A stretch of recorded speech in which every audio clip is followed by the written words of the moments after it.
So we flipped them, and when that happened, maybe we got their attention and they responded. But both lines did play better after that.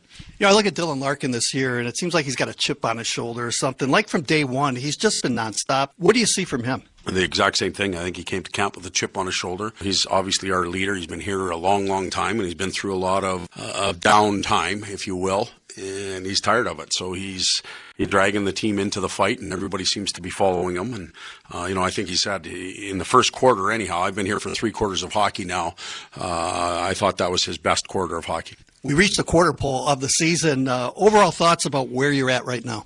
I was asked this the other day, are you happy or unhappy, or do you like the way you're playing? And I said yes and no, because we're an interesting group. We can really play well at times, and then there's other times where we're indifferent or unengaged for whatever reason, and we give it all back. So there's been some real positives, some other things that we need to work on. But moving forward, that game management and that consistency is going to have to get better if we plan on continuing our climb. Second meeting of the season coming up between the Red Wings and the New York Islanders. The last meeting wasn't a good one, 7-2 loss in New York. But your overall thoughts of how you got to win against this New York Islander team, a team that's been on the road for a long period of time? Well, that last one, it was a back-to-back situation for us when we went into the island, and we started out the game, and the first 3 or 4 minutes probably went our way. But then after that, they started their transition game from the offensive zone from the defensive zone to the offensive zone, and we didn't handle it well at all. Our sort-outs coming into our end, who should we pick up, who shouldn't we? It was a disaster that night. It led to us having 2 or 3 real good hard practices focused on that. So we'll see if, you asked me earlier in the interview, if we've grown or we learn. We'll see tonight, because this team is very good off the rush. They create tremendous amount of pressure on the other team's defense by having their defensemen join in. If we're able and capable of handling that, we'll give ourselves a chance to win. Should be a good one tonight. Red Wings and the Islanders. As always, Todd, thank you very much. Thanks, Ken. Around the League is coming up next. Around the League with Jeff Rieger. Welcome back to the 1-800-CALL-SAM studio. Let's go around the league, presented by Michelob Ultra, a superior taste worth playing for, official beer sponsor of the Detroit Red Wings. When you've scored the most goals in the history of the NHL, you've also hoisted a Stanley Cup, you might start to wonder what's left that you haven't accomplished. And the answer is to win another cup and score a lot more goals while doing it. And maybe those are the thoughts going through Capital superstar Alex Ovechkin's head these days. Ovi in Washington hosting the Oilers last night in our nation's capital. First period up 1-0. The 40-year-old lit the lamp for the 7th time this season and 904th time in his career. Now Stroll. Back out to the point for Roy. Then across for Chikrin. Score! Chikrin from long range with traffic in front. 2-0 Washington. It's definitely redirected. It looks like the grade 8 might have touched that puck. Capitals win the game 7-4, and Ovi already the only member of the 900-goal club. You start to wonder if he can get to the 1,000-goal club. He's 40 years old. He's 96 goals away, and I'm not betting against him. This has been Around the League on the Detroit Red Wings Radio Network. My name is Kim Harrison. I am an 11-year survivor from a bone marrow transplant. We grew up a sports family, and I have grandchildren that play. My goal was just to do everything I could to heal, because I want to be there for them. I recommend people never give up, because there's always hope. 11 years later, I got the best seed. Take a second for the right team at carmanis.org/second opinion or call 1-800-CARMANIS. We are Feiger Law, the official law firm of the Detroit Red Wings. For over 70 years, Feiger Law has been your hometown team of trial lawyers for auto crashes, truck accidents, birth trauma, and injuries due to medical malpractice. Let our team of homegrown trial lawyers win big for you. Feiger Law, the official law firm of the Detroit Red Wings. All we do is win. All we do is win. At Meijer, we're working hard to make this year's Thanksgiving a good deal better. Meijer frozen turkey is just 39 cents per pound with M-Perks. Limit 1 per customer, no clipping necessary. Save even more with Meijer brand hot deals all season long. Like Meijer cut green beans and whole kernel corn, just 49 cents a can. Meijer turkey stuffing mix is 99 cents. And cans of both Meijer cranberry sauce and pure pumpkin are just $1.09 each. Delicious deals and a Thanksgiving meal to remember. That's the good life at Meijer. Exclusions apply. See all deals in the Meijer app. In every home, someone is always too cold or too warm. What's the temperature in here? I'll just... And then there's someone who's trying to save money. Step away from the thermostat. Well, DTE wants to help with both. Seal air leaks, add insulation, and change filters regularly to save up to $200 a year. And stay comfortable, too. Ah, warm and cozy. Get more tips at dteenergy.com/saveenergy. DTE. Life is beautiful and fragile. We fall. We get tired. And sometimes we get sick. But with Corewell Health, we are also strong. We fight disease. We battle cancer. We come together. We come back. We push forward. When the body breaks, we break through. Corewell Health. We can. From the rink. This is Jonathan Mills. I'm here with Nate Danielson. And Danny, coming off your first career point in goal, multi-point game, I guess what were your emotions of that night and looking back on it? Yeah, it was exciting. Obviously something you dream of as a kid to play in the NHL, and scoring that first goal was pretty special and definitely something I'll remember forever. We've talked to you about adjusting to the league and the pace of things. As you look back on your first stretch here, what's kind of stood out to you in the way that the game's played? Yeah, it's fast. I mean, there's not a lot of time and space, and I think everything just happens split second faster. So I feel like just kind of these first 5 games, getting used to it and just getting comfortable with the pace. Another opportunity tonight against the Islanders to get some points at home. I guess the importance of stacking up these points with the standings that are so tight right now in the league and in the conference. Yeah, I mean, everyone's really close right now. So, I mean, these are the type of games when you look back at the end of the year wishing you got those points. So, I mean, every game's important, and especially at home, you have to take care of home ice. What's it been like learning under McClellan? Obviously, the language that him and Waddy use in Grand Rapids seems to be the same, a lot of the similar structure. Can you talk about that experience so far for you? Yeah, he's been awesome. I think he's kind of just let me play my game and wants me to go out there and play the way I play. So, I mean, obviously as a player, that gives you confidence knowing that you kind of have that trust from your coach to be able to play your style of game. And, yeah, he's been awesome, especially during camp. He was great, and my first little run here, he's been awesome. Trust is such a big part of this game, too. Is that maybe one of the more undervalued aspects of behind the scenes as a player and a coach relationship, is that trust, even between guys, too? I mean, yeah, I think especially when you're a younger guy kind of trying to break in, and I think if the coach is able to trust you, you're going to be able to play a lot more than the other way around, obviously. So I think it's a huge part of it. And then for tonight as well, Hockey Fights Cancer Night, just such an important part of the game and of the league. I guess playing on a night like tonight, I mean, obviously behind the scenes, it's a lot more going on, but I guess what does that mean to you? It's special. I think there's so many people that are affected by cancer, and so to be able to play for those, and I mean, people have loved ones who are affected. It's a big deal, and it's a special night.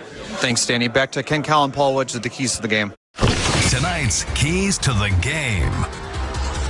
Thursday night hockey coming from Little Caesars Arena here in the district, Detroit, along with Paul Woods. I'm Ken Cal, and the Red Wings, Paul, with a big 4-2 victory over the Seattle Kraken, and tonight's opponent, the New York Islanders. Different Islander team, Ken. Now they're always known as a defensive-minded team with great goaltending, some timely scoring, but all of a sudden now, that's a high-scoring offensive team, the second most goals scored in that Metropolitan Division. They're 7-2-1 the last 10 games and playing some great hockey right now. That was a good interview, and what Nate Danielson said there about being comfortable with the pace, like that's a very important thing, and that's what people don't talk about. Some guys never get comfortable with the pace, and they can't handle that pace of a game. And then sometimes the other side is like the size and strength of the defenseman. If you're a forward, can you handle that? But those are the kind of things you have to get used to playing NHL, and that's why the numbers in lower leagues mean very little until you come and play in the NHL.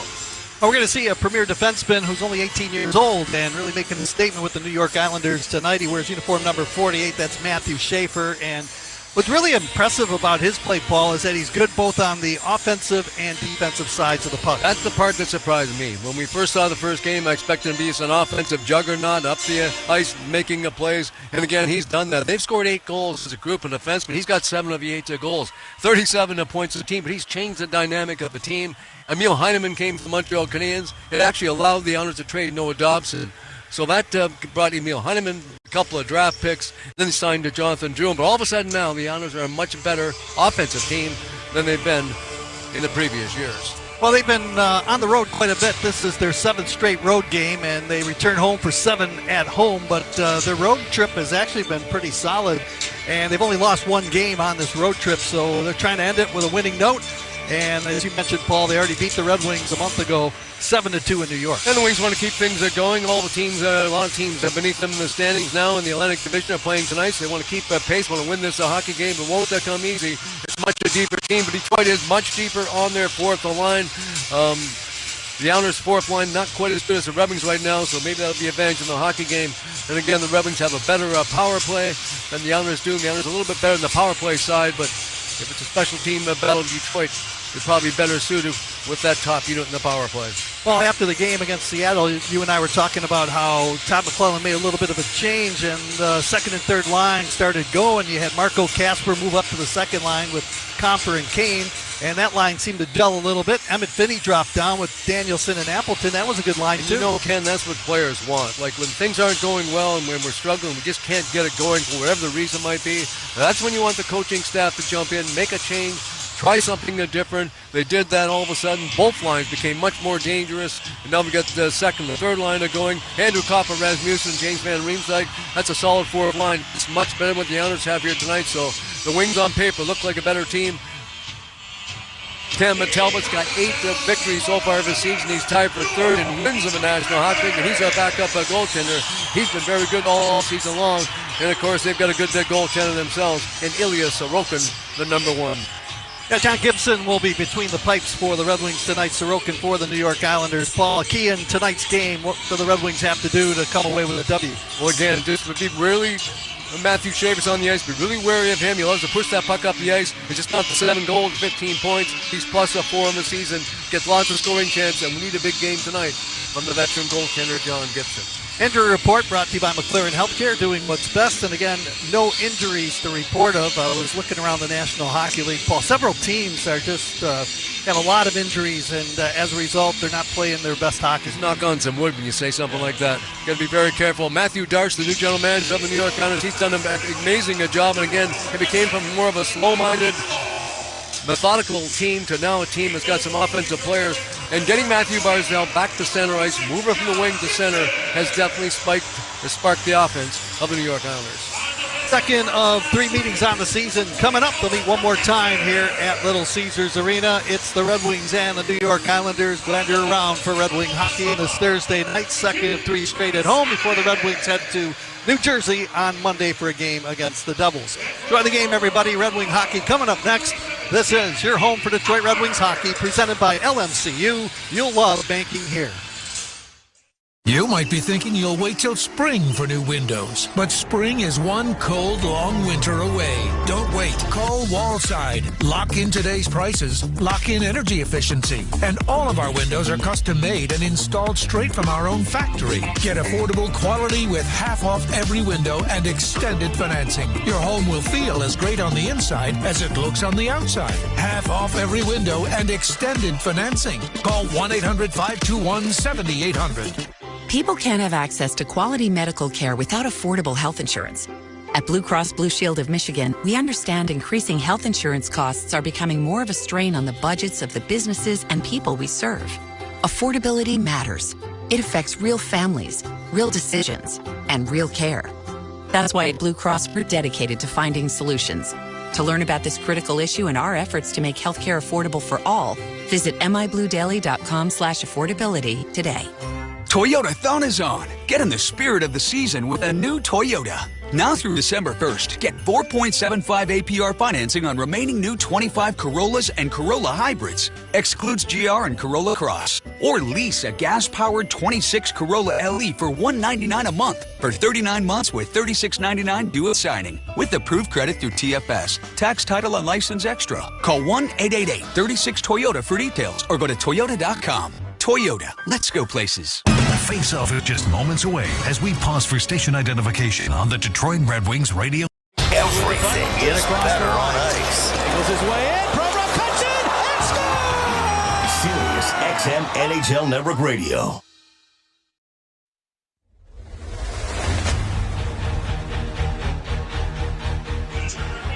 Ken Cal, Paul Woods back with you at Little Caesars Arena prior to the start of tonight's game between the Red Wings and the New York Islanders. It's Hockey Fights Cancer Night here, and quite the tribute to all who have suffered and passed away from cancer and all those who are battling it right now.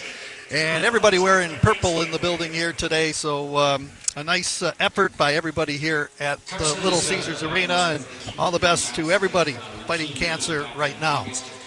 Well, Paul, this Red Wing team, 12-7-1, good ring to it. You look at the standings this morning, they're in the first spot in the Atlantic Division, 25 points, and 1 point ahead of Boston, who lost their game last night to Anaheim. It's a classic example. Again, it's a 24-hour business. Got to keep it going. The Maple Leafs at home against Columbus, Florida at home against New Jersey Devils, Tampa Bay at home against the struggling Edmonton Oilers, the New York Rangers. They've now lost a couple in a row on the road against the Colorado Avalanche, and Ottawa later on the road against the red-hot Anaheim Ducks. I was looking at the Boston Bruins. They already have 10 losses in regulation. They played 2 more games than the Red Wings, so the Wings have a little bit of an advantage right now on the Boston Bruins. But everything's so tight, from the Toronto Maple Leafs, 7th spot in the Atlantic Division, all the way to the Red Wings in that top spot right now. The Edmonton Oilers have the worst team save percentage of the National Hockey League. Boy, Stan Bowman, the general manager, there's been talk about goaltending change in Edmonton. They got to make it. He's got some fuel for that fire right now.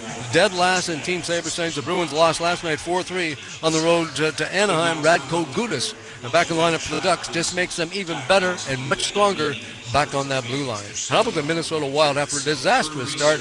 Another victory last night against the Carolina Hurricanes, who are one of the better teams in the NHL without many of their regular defensemen able to play. Wait till Carolina gets healthy and see what they can do. They outshot the Wild badly, but lost that game. Team we'll see on Monday night, and the Carolina Hurricanes. They have 13 wins this season. That's the most in the Eastern Conference, but Carolina 28 points right now, first place in the Metropolitan Division. They've got 5 or 6 players on the injured list right now, the Carolina Hurricanes, and they outshoot every team they seem to play against. It's an outstanding coaching job again by Rob Brindamore. And when you look at the West, Paul, you look at the Colorado Avalanche, just 1 loss in regulation, and they just keep rolling along, don't they? You know what's amazing about them is that their power play is not very good, but they got the second best penalty killing, I think, in the National Hockey League. You didn't expect them to be good at the penalty killing. The power play, you can see it, but they struggle on the power play, and still just 1 regulation loss.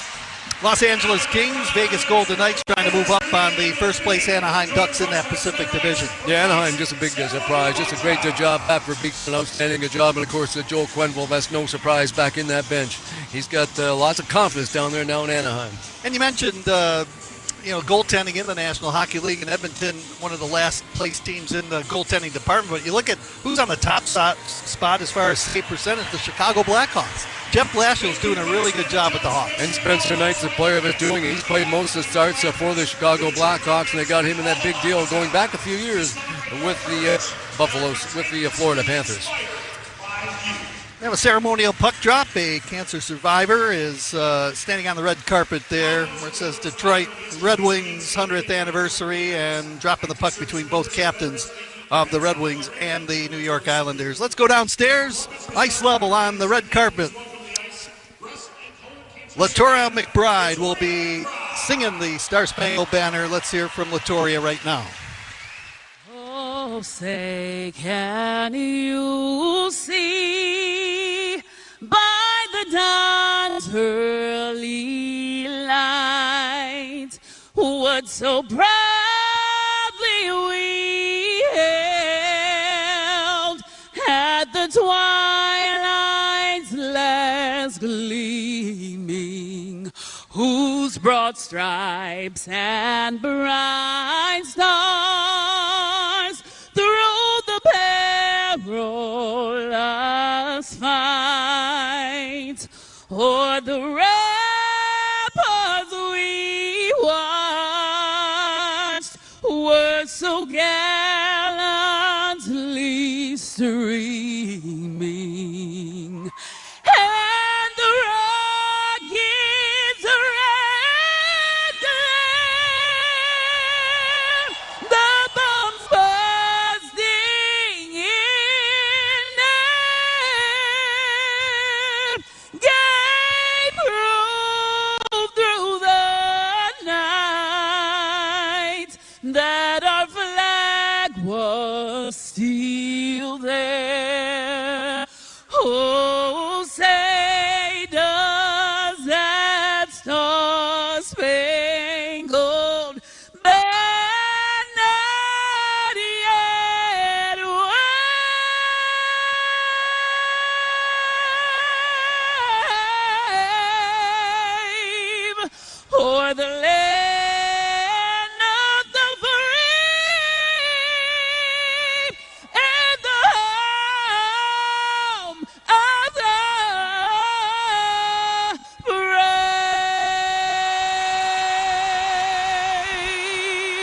Nice rendition of the national anthem by Latoria McBride on the red carpet in the Zamboni entrance of Little Caesars Arena before the start of this hockey game. Red Wings 25 points on the season, 12-7-1, 7-3-1 at home. The New York Islanders 11-7-2. They have 24 points, and their road record pretty good at 7-4-1. All right, let's go over tonight's starting lineups. They are brought to you by Wallside Windows. We can do that. We are the factory. Call us today for a free estimate. And it will be the Russian-born goaltender, Sorokin in goal. He's got 6 victories so far this season, 6-5-2 is his record. Ryan Pulock's a pair there with Matthew Schaefer, and up front it will be the top line, Matthew Barzal, Jonathan Drouin, and Simon Holmstrom.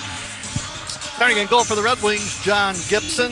And on the blue line will be Travis Hamonic and Albert Johansson. They've been a pretty solid pair of late. And up front, K.T. Comfer between Patrick Kane and Marco Kasper. Ready to go. The face-off atop the Hockey Town logo. Islanders control from the get-go. Schaefer will drive that puck from center ice into the corner in the Red Wing zone. Comfer to retreat after it. Check Barzal and along the end boards. Holmstrom bumped by Hamonic. And Hamonic lays it ahead to Comfer, and here he comes out to center ice. Flips it over the line to Marco Kasper. Charges into the corner on Ryan Pulock and sends it around the boards. Kane with a shot from the right side goal line, knocked away by Sorokin. Red Wings have it deep in the corner. Kane dumped it to the line. Hamonic with a shot, looking for a tip low to the ice wide of the goal. Red Wings having in the Islanders. Pass in front. Kane got it to Comfer. He got the shot away, and Sorokin with the first big save of the game. Two outstanding pass by Patrick Kane down below the goal line. The Wings almost take a 1-0 lead. Now back the other way, spinning with it, Jonathan Drouin. Lost the handle of the puck, taken away by the player Marco Kasper, who lifts it. And Tony DeAngelo, well traveled around the National Hockey League, handles it inside the Islander F. They're in a big move in the offseason. Matthew Dart's the new general manager of the New York Islanders, and it's been an up-tempo team now. The New York Islanders used to be a great defensive team, solid goaltending, but now they like to score goals as well. And their top 3 lines are extremely dangerous. Al Palmieri on the ice, always dangerous. Got it ahead to center ice. Heineman got it up across the line, now gets the return feed. Moves into the corner. Dylan Larkin checked them in along the boards. Around the right side, Bo Horvat. Got it behind the Red Wing goal. Larkin will pick it up, lay it up the right side to brink it back, hands it out to center ice. No score in the hockey game. Islanders in the white jersey with the orange and blue trim. They're attacking left to right. As they set it up now inside their own zone, Detroit's making a change on the go. Emmett Finney is out there with Danielson and Appleton. Scoreless tie in a hockey game. Islanders miss a pass. This one travels all the way down the ice. Icing called against New York. Points by defenseman, 32 for Detroit to 6 goals. Wings are coming on now, getting a lot more offense from the defense. Maritza Sider's been much more involved offensively. That's going to be a plus for the Red Wings. And team save percentage, the Wings ranked 23rd. And the New York Islanders a little bit better. They're ranked 17th so far this season. As they second-guessed that icing call, they moved the face-off out at center ice. As Adam Boquist now will dump it in. He's just back in the lineup because of the injury to defenseman Romanov. Up the left wing boards, out to center ice. It's tapped inside the New York Islanders zone. It's lifted across. Pajot picking it up in behind his own goal to play it now to Mayfield. To the head, out to center ice. It's backhanded by Boquist to the Detroit blue line. Sherratt will pick it up inside his own zone. His pass comes out to center off the stick of Finney. Stopped at the Islander blue line. Finney will retrieve it again. Turn with it in front of the penalty box and play it in behind the goal. Now it trickles off the stick of Sorokin into the corner. Islanders set it up in front of their own net. Now a turnover. Mayfield turned it over. Here's Kopp getting the feed with a shot. Sorokin made the save, and the rebound skips to the side of the Islander net. The heavy wrist shot again by Andrew Kopp from the high slot. Let it to go. On Sorokin in a hurry. He made a good pad save. Another scoring chance by Kopp. Good shift by the fourth line for the Red Wings. Sorokin with the stick save on Kopp that time as it's worked on the second effort by Casey Cizikas in behind the Detroit goal. Second and third lines are inspired after the changes by the coaches, juggling up those 2 lines. Now the fourth has got to get it going as well. And if that happens, the Wings one of the deeper teams up front. The Red Wings weren't happy about the result the last time these two teams played. It was a 7-2 loss in New York. After a 4-2 loss to the Buffalo Sabres, Red Wings now dump it back in behind the goal. It's Adam Pelech to lift it around the left wing boards. Now DeAngelo with a feed up across the line. Here's Barzal moving in, pulls up quickly, top of the left circle, spins away from Sider. Now into the corner, laid it back on the line to D'Angelo. His shot, that's deflected wide of the goal, broken stick, and that's Holmstrom's stick. And a penalty call coming up. Chopped the stick in two of Holmstrom, and slashing will be the call against Detroit. Looks like JT Confer's a guilty party, slowly on his way to the penalty box, complaining mildly right now to the referee. The evidence lay there in the ice. Holmstrom couldn't play, he had no stick. The referee had to make that call. First power play of the game will go to the New York Islanders, and slashing call to JT Confer, 3 minutes 35 seconds of the first period, and this Red Wing penalty kill brought to you by Corewell Health. No matter the challenge, their response is always the same: we can. And Matthew Schaefer is definitely going to help them in this situation, but they're currently ranked 27th, the Islanders, in the power play, just 10 power play goals. Red Wings, they have allowed 11 power play goals, 14th right now in the National Hockey League. Larkin bent over to take the draw against Bo Horvat. Bo Horvat's had a pretty good year. He's up to 12 goals. From the face-off, it's swept back to the blue line. Schaefer, middle of the blue line, throws it over to the left side of the ice. Barzal clips it in the slot, comes back to Schaefer, back to Barzal. Top of the left face-off circle, rolls it down low to Kyle Palmieri, now to Barzal again. To Palmieri into the corner to Barzal, they're playing catch with it. Back to the blue line to Schaefer, shoots the puck, blocked out in front, hit Rasmussen. Now pitched back on the line to Schaefer again. Slides it over, Barzal, bottom of the left circle. Centers it out in front for Kyle Palmieri, and what a save right there by the goaltender Gibson. Was it ever? That should have went in. Kyle Palmieri just one time, a perfect cross-ice pass by Barzal. What a big glove save right there by John Gibson. Gibson stuck out that big lobster claw right there and snared that puck. Palmieri's looking around. He should have had that one, he saved. That's exactly what the Red Wings need right there. A quality save from their veteran goaltender, John Gibson. So it's a scoreless tie and still a minute and a half remaining in the Miners' penalty to slashing to JT Compher. Face off to the left of Gibson. No score in the contest. Horvat against Kopp for the face-off. Kopp wins the draw this time. Sider swinging after it and behind his own goal. Now brings it up the right side, shorthanded. To Appleton on the attack over the line. Cutting wide to the front of the goal. Tried to score on Sorokin, who lost his stick on the play when sliding into the corner. But he handles the puck and gives up no rebound. He's been a good addition to this Red Wing team. Mason Appleton, another power move at the time. I think people sometimes underestimate his speed. He turned the corner, coming down that left side, walked right back out front. Knowing against Sorokin, just made a very important save right there for the Islanders. That reminded me of that Danielson goal last game against Seattle that was waved off because the play was offside. That was too bad. That was a great play by Nate Danielson, but the way he's playing, he's going to get a lot more. He's already got that combination of offense and defense at the same time, which is so important at the NHL level. No score in the hockey game, 4.5 gone by. The Islanders still with the power play for a minute and 5. Barzal lifts it over the line to Kyle Palmieri. Barzal now to the blue line. Here's Schaefer with it. Schaefer shoots the puck, and Gibson made the save. The rebound skips to the far wing. He just got that part of it, John Gibson, that went to bounced off his stick and just past that far goal post. That was a very clever pass again by Matthew Barzal. Puck sent around the boards by Jonathan Drouin. Horvat got it in the high slot to Palmieri. Now to Schaefer. Left circle feed Barzal. Into the slot. Drouin moves in. Sends it out in front. And knocked down on the play. It comes back on the line. Right circle. Here's Bo Horvat. Pass across to Barzal, broken up by Marco Kasper.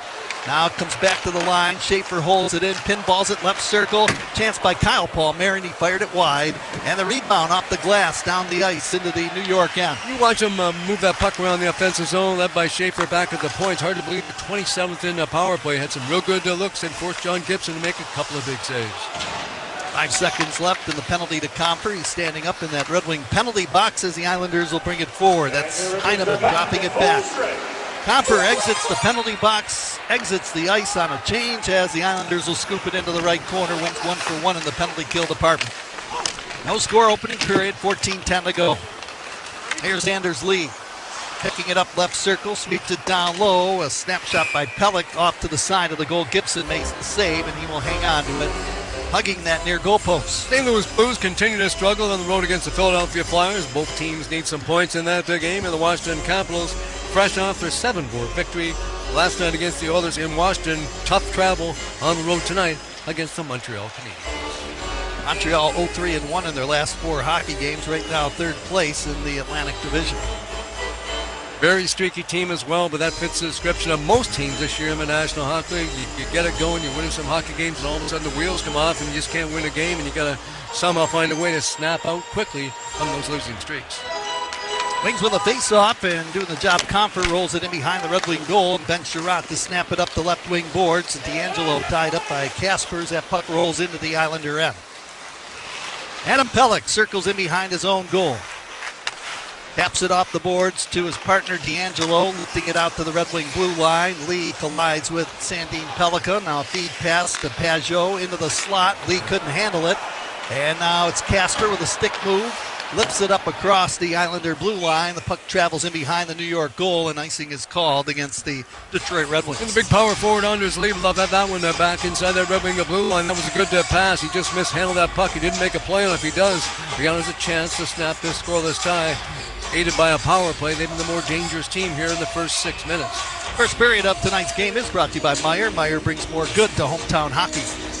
How about those Pittsburgh Penguins just continue to roll? Dan Muse, the head, the coach, and the entire coaching staff, just not him. The best power play in the National Hockey League, 34.1%. Who would have saw that coming when the season started? Anthony Mantha off to a good start, fourth in team scoring. He's plus 10. That's what really caught my eye with Anthony. He's having a real good year, Anthony Mantha, for sure. 14 points on the season. Islanders control the draw again. That plays inside the Red Wing blue line for most of this opening period. They were aided by a 2-minute power play. Red Wings turning with it. Patrick Kane pumps a backhand out the center, and Kasper was checked along the far boards right there. Now out in front. Here's a shot. They score. Coming right back down the ice. The New York Islanders will grab the 1-0 lead. And the man who scored was Callum Ritchie, and it's 1-0 New York. He's in the lineup tonight. Just came back in the lineup, Callum Ritchie. He's a big shot by him down that left side. He had plenty of time, and he beat John Gibson on the short sides. A big goal for Ritchie, and the Islanders have a 1-0 lead. Time of the goal will be 6 minutes and 46 seconds as the Islanders draw first blood in this contest. We mentioned they've been on the road now. This is their 7th straight road game, and they are 5-1. Their only loss was to the Colorado Avalanche, and Colorado's beating everybody right now. Only one loss in regulation for the Avalanche. That's where Ritchie was playing. He was actually drafted by the Colorado Avalanche, and they got him in that trade. Casey Zizekas and Shabanoff on the fourth line. I thought that would be an advantage for Detroit, but that fourth line gives the first goal of the game to the New York Islanders. Goal number 2 on the season for Ritchie, and now they've got it again. Pulock moving in. That's blocked. Rebound Barzal. Now helping out Holmstrom in the left corner, and he'll pound it in behind the goal. Centers it out in front. Drew in with a shot. Now a chance by Barzal, and Gibson made the save. 2 chances right there for the Islanders trying to get their second of the game. If you got the Islanders at 4 shots, but I'd say they probably had at least 8 shots towards that Red Wing goal. The Islanders with a 1-0 lead. Shabanoff will pick up 1 assist as the puck is played around the boards now, and here comes Edvinsson out to center ice for Detroit. He'll muscle it up across the line. Heineman will pick it up, scoot in behind his own goal, tap it up the left wing, intercepting Dylan Larkin from Heineman. Into the corner, a speed pass out in front, skips over to the left circle to Johansson. Into the corner. Hard for it along the boards at Schaefer, and now it's muscled around the end boards. Raymond taps it to DeBrincat. Left face-off circle in the slot. A one-time shot by Larkin. That's blocked. Never made it through to Sorokin. And leaves a little bit of pressure in that Islander zone. And Pulock to lay it out to the center ice area. And Red Wings come back over the blue line, getting the feed. Here's Larkin with a chance off the goal post. He had Sorokin beat, clanged it off the iron. Red Wings close to tying it up. DeBrincat in the corner. Chasing him down is Amo Heineman. Tripped up a little bit, but that play continues, and it's worked free. Heineman played for Montreal last year, and he played in that fourth line with Joel Armia. Joel Armia now with the LA Kings, but Heineman was a great addition in the off season. It was a good shift for Red Wings, far and away their best offensive shift. Kept the Islanders back inside their own blue line for a good 30 seconds. 5 shots on goal for the Red Wings and 4 for the New York Islanders. Dylan Larkin just did miss tying it up. Here is Sandin Pelech moving in with a shot, trying to provide the screen in front. That was Van Riemsdyk, and now the puck lifted out to center ice. You got a break right there. The Islanders at this shot by Sandin Pelech off the skate of defenseman Ryan Pulock. Islanders lead 1-0 and able to hold it in at the blue line was Sandin Pellikka. Drops it now into his own zone. Sherratt to Sandin Pellikka again. Up the left side, a feed past the Cop. He motors it out in front for Rasmussen. Broken up by Adam Pellick, the defender for New York. Yeah, so Sandin Pellikka really coming on now the last few games for the Red Wings. Islanders bring it forward. Horvat got it out to center ice. Tony DeAngelo. Now to Anders Lee. Flips it into the right corner in the Red Wing zone. Pajot got it back. Now Pellick to muscle that puck around the end boards, fighting for it. Lee and Cop sweeps it up the glass. It bounces out to center ice to Michael Rasmussen. And then a good play back, so Sandin Pellikka, this one deep in his own zone, won the battle against Anders Lee. 10:15 to go in the opening period. Islanders lead 1-0 on the goal by Ritchie. Now they come back. Shabanoff left circle. The feed in front for Ritchie, looking for his second goal. Just couldn't get it. Shabanoff made a good play right there, looking for his second point, and now it's knocked around the near side. Shabanoff again to play it into the left circle. Here's a snapshot. Block comes back on the blue line. Mayfield. Now to Shabanoff, a one-time shot from a sharp angle. That one off a stick and bounces into the far circle. Shabanoff got it to the left circle in front to Cizikas. He fanned on the shot from right out in front of the Red Wing goal. They're getting quality shifts from the fourth line here in the opening period. Lots of pressure out again by the Islanders. Here's Ritchie with a centering attempt. That's off the stick in front of Gibson. The deal from Colorado for Brock Nelson, the center iceman. Red Wings finally settle it down as Kane plays it across. He exits the ice, but that was a pretty good shift by the New York Islanders, hemming the Red Wings in their own net. Especially the Red Wings that got their top defensive pair out there in Simon Edmondson and Rich Sider, who just dumped it in, and he'll make a quick change to the bench. Pace is faster in the opening period. Islanders will bring it ahead. Here's Holmstrom over the Red Wing line, cutting wide, and he rubbed out of the play there by Hamonic. Red Wing player Larkin scooping it up, tapping it out to center to Raymond. He's busting over the blue line, making his way in, coming back to knock him off the puck. That was Matthew Schaefer. Now the puck popped up into the air, gloved off by Sorokin, and Raymond shoving out in front of the goal, and Six get up a little bit. Trying to get a sneaky punch in right there was Jonathan Drouin. Good defensive play by Ryan Pollock. He had lots of speed. Lucas Raymond coming down that right side, and Pollock came all the way across the ice and barely knocked that puck off his stick. Take a dangerous scoring chance away from the Wings. Timeout, 8:51 to go in the opening period. Islanders lead 1-0 on the goal by Ritchie. This is the Detroit Red Wings Radio Network presented by LMCU. You'll love banking here. Hockeytown. The action is always fast, hard-hitting, and unforgettable. And now you can raise your game day experience with carbless, handcrafted cocktails. Available right here at Little Caesars Arena, carbless is 0 sugar, 0 carbs, and only 100 calories. So you can keep the energy high from puck drop to the final horn. Whether it's a power play, a big save, or a game-winning goal, celebrate it with the clean, refreshing taste of carbless. Find your bliss tonight at the rink or anytime at drinkcarbless.com. Carbless, crafted for hockey nights in Detroit.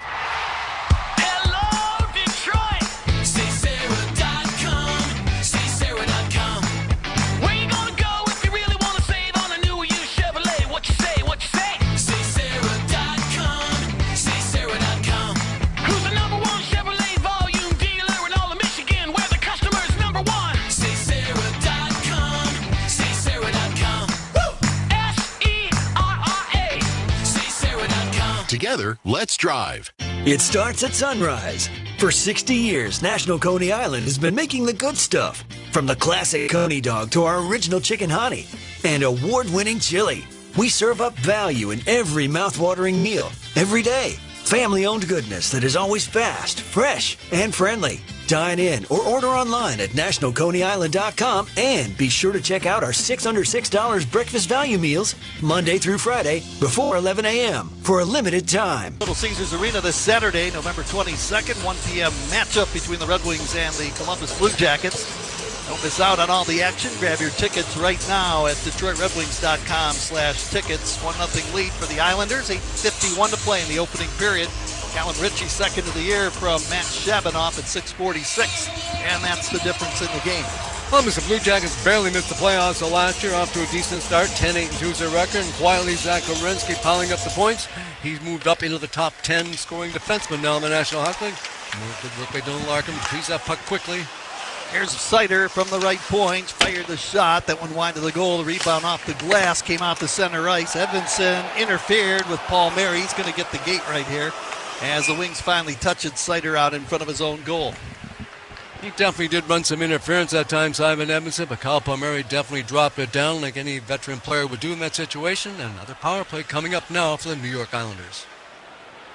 So the Red Wing penalty box door swings open, and number 77, Simon Edmondson, out for interference at 11 minutes and 28 seconds of this opening period. So the Wings 1 for 1 in the penalty kill department, but the Islanders going on their second power play of the game. Another Red Wing penalty kill coming up, brought to you by Corewell Health. No matter the challenge, their response is always the same: we can.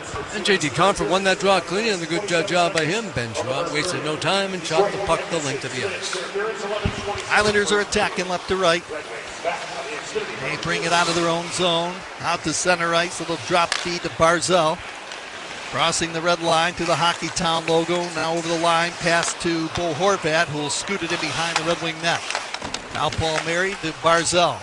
To Schaefer at the line. Now Horvat fans on it from the top of the right circle.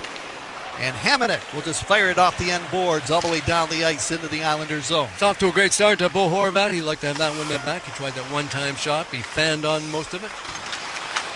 And it's 17 to go on the minor penalty to Edmondson. 1-0 lead for New York. Here they come again. Barzal couldn't control it, but now it'll be Bo Horvat spinning away from Michael Rasmussen to dump it away from Johansson now deep in the corner. Johansson got the puck loose and fires it using the left wing boards all the way down the ice. Red Wings change their penalty killers on the go as Sherratt's out there now with the player Finney. So killing the penalty, Dylan Larkin and Travis Hamonic. Shabanoff over the line to Heineman, dropping it now to the blue line. Here's Tony DeAngelo. Always been an offensive-minded defenseman in the NHL. DeAngelo to Shabanoff, fired the shot, tipped in front and wide of the Detroit goal. Ritchie lays it ahead. DeAngelo turned it over. Wings Hamonic got it out to center ice. Hamonic bounced it away from Ritchie, and now Ritchie controls. He lifts it up the right wing boards over the line to Shabanoff. That plays offside, and after the whistle, Hamonic gives him a little shoving along the boards. That just won. He gave him a second shove as well with all legal hits by Travis Hamonic. That would have been an amazing play if he got that puck back in behind the last defenseman.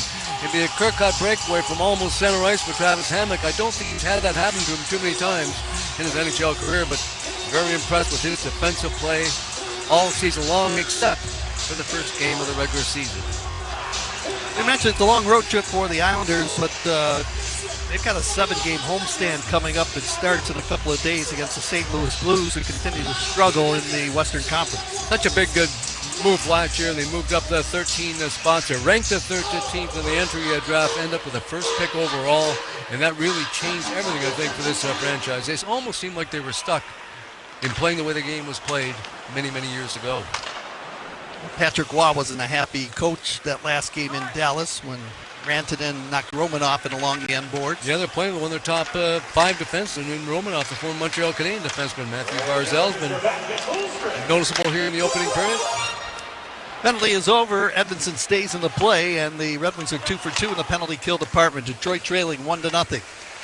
Kevin Ritchie's goal, the only goal of the first period, as it's 1-0 Islanders. Wings dump it down the ice, make a quick change on the go, and Pellick plays it out to Holmstrom at center ice. He'll dump it into the Detroit end. Sherratt bangs it off the boards to Sandin Pellica, lifts it up the right side for Larkin. Now to Kane, drops it back for the trailer to Brinkett. In over the blue line, backhands the puck around the boards. Kane will pick it up for Detroit, lay it to Sandin Pellica. His shot blocked, and the rebound all the way down the ice. Foot race for the puck. Anders Lee going in after with Pellica in the corners. Pellica went crashing it along the end boards. Rather awkwardly, it's sent out in front. Backhand try by Duclair. That one hit the side of the Red Wing goal. That's what happens when 215 runs into 185 pounds. Sandin Pellica got the worst of that, but he's got the puck again and quickly dumps it in from center. Now it's the Islanders getting there first. Pajot to dump it in behind his own goal. Mayfield tying up his man. Now the Wings dig it loose. It comes to the line to Edmondson. He fired a shot that's deflected away by Anders Lee.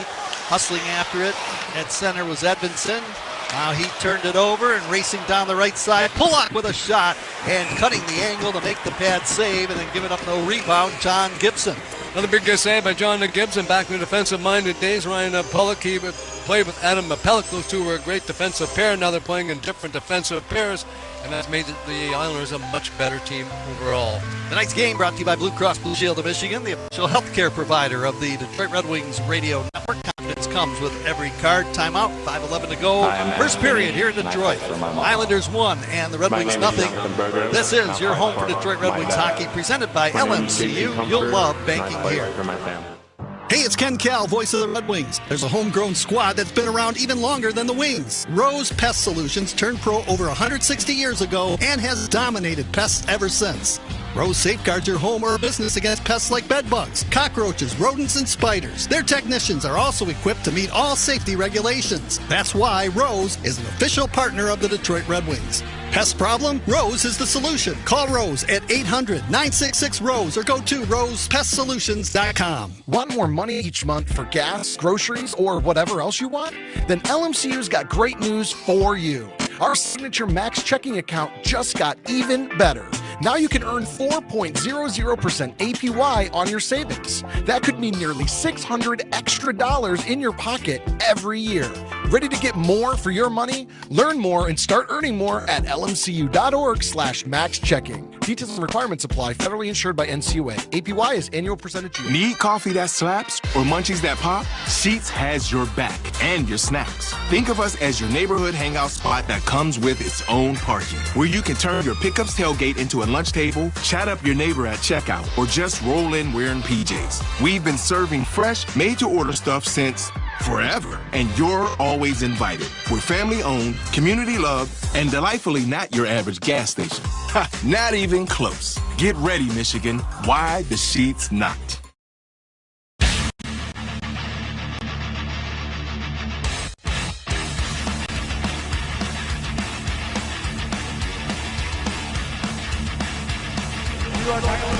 Nothing beats Friday hockey in the D. Don't miss the Red Wings take on the Lightning the day after Thanksgiving. 12 o'clock start here, and bring the whole family downtown for this showdown in the division. Score your tickets right now at DetroitRedWings.com/tickets. 1-0 lead for the Islanders. Callum Ritchie with his second of the year from Shabanoff and Boquist at 6:46. 5:11 to play here in the first period. 6 shots on goal by New York and 5 for Detroit. Just like a totally different team. We saw them in years past, a very methodical team. What a good save by John Gibson right off the face-off. They won it to cleanly. He reached up that left hand and probably took another goal away from the Islanders. That man that shot the puck was the man who scored the only goal of the hockey game, Callum Ritchie. Well, I thought that fourth line might be a bit of a liability for Patrick Waugh. Just the opposite here in the opening period. They've been the best unit 5-on-5 for the Islanders. The big face-off coming up. Andrew Kopp will take it. The Islanders control it. John Shabanoff scored. Yep, it came right to the slot. Shabanoff fired it in behind Gibson, and it's now 2-0 New York. 5:06 to go in the first. That's what coaches like when they put that line together and get that group together. They're contributing, having quality shifts, and again, the face-off won cleanly. And Shabanoff, who's been very good in the opening period, made no mistake up high past the blocker of John Gibson. So like Ritchie, goal number 2 on the season for Shabanoff. Time of the goal, 14 minutes and 54 seconds, and it's 2-0 New York. Not much John Gibson can do about that one. He's allowed 2 goals on just 7 shots, but he also has made probably 2 really good saves as well. The Red Wings have not spent that much time in the offensive zone. Got some pressure now. Islanders 7-2-2 this season when they've scored the first goal of the hockey game, and they've got a 2-0 lead. You don't want to give up the third one. Trying to get back and get one before the end of the period with 4:45 to go. DeBrincat. Now the puck taken away. It's along the left side as it's Heineman dropping it back. Edvinsson stole it. Finds Larkin with a feed at center. Now over the line to DeBrincat. Cutting into the corner on Tony DeAngelo. Swept it around the boards for Dylan Larkin. He's covered by the defenseman Ryan Pullock. Now it's Palmieri fighting Heineman off the center ice. He'll dump the puck into the Detroit zone. Wings attacking right to left. They trail 2-0 here in the opening period to the New York Islanders. Kane brings it out to the red line at center. He slaps that puck around the end boards. Hustling after it, Marco Kasper. He's hit by Mayfield. Now Kane comes away with it. Quick backhand try from the left side goal line. Sorokin makes the save. The Red Wings' best forward, Patrick Kane, here in the opening period. He's been involved in 3 scoring chances, working hard, coming back against Matthew Barzal, who picks it up. Barzal twisting and turning into the corner, laid it back on the line. Here is Pelech with a shot. Gibson the save, and he will hang on to it. Red Wings dodged a major bullet at that time. His first shot was blocked by Patrick Kane, but Patrick Kane kept it going, came right back down to Pelech, and thankfully for the Red Wings, he let that shot go from 40 feet. It was right at John Gibson, who made a very important save to get his team out of trouble. Had some good scoring chances, the Islanders, and they've got that 2-0 lead. Timeout, 3:41 to play, opening period. This is your home for Detroit Red Wings hockey, presented by LMCU. You'll love banking here.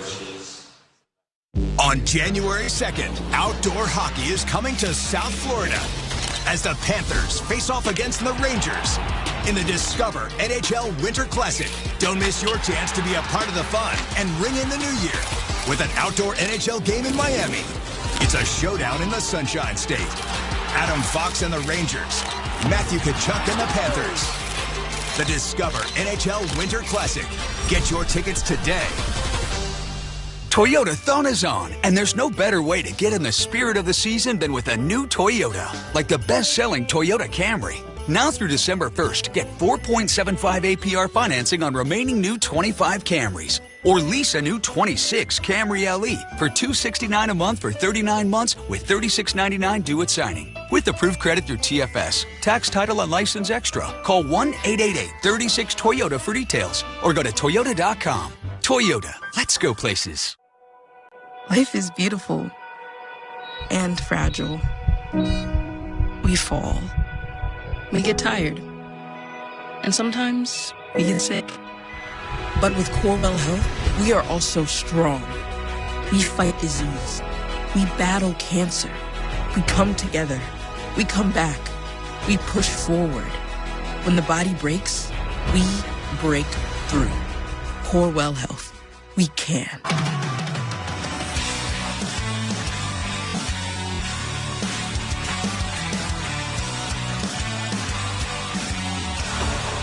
Red Wings trail 2-0. Every time the Red Wings score a goal this season, it's a DT Energy light the lamp goal. Islanders have the 2-0 lead on goals by Ritchie and Shabanoff, and they've had some really good other opportunities. But John Gibson's made some big saves for Detroit. Shabanoff, one of the smallest players in the NHL, 5'8", 167 points, came in with the 3 points. He's now got 5 points in just 8 games for the New York Islanders. Puck chased down by Danielson in the corner. Outlets it to Sherrod up the right side, chopping at it and getting it out to the blue line with spinning. Red Wing forward's got to pick up the pace. The Islander forward's been much more busy in the offensive zone, and they're back in there again right now.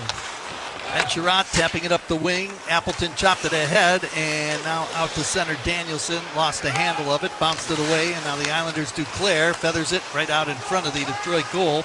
Knocking it down with his glove, Appleton lays it in behind his own goal to Sandin Pelech. He had major injury problems last year. Anthony Duclair did not play well for the New York Islanders. Off to a much better start this season. 2-0 lead for the Islanders. 2:50 to play here in the first period. Play is offside by the Red Wings over that New York Islander blue line. Mitch Dunning and Garrett Rank are the referees tonight. Libor Suhanik and Jesse Marquis are manning the line. Nate Danielson was talking in the pregame show about the pace and tempo of the game. Well, the Wings have not found their pace and tempo in this opening period. The Islanders definitely have controlled it. The shot total is not a good indication. They spent a lot of time in the offensive zone. The Wings now have got to get it going and put a lot more pressure against this Islander defense. Puck was shot over the glass by the Wings and into the crowd. The New York Islanders, like the Red Wings coming into tonight's game, even in the goal differential department, Islanders have scored 64 goals and they've given up 64. They got 2 though right now here in the hockey game, but the Red Wings coming in, both 62 goals for, 62 goals against. How about their goaltending? Colorado, you hear Colorado, it was Cale McCarr and Nathan McKinnon, but how about Scott Wedgwood? 11-1-2. He leads all goaltenders. He has been outstanding, 855 minutes. He's got a big workload in Colorado. Every goaltender's been injured for most of the season, but one job by him.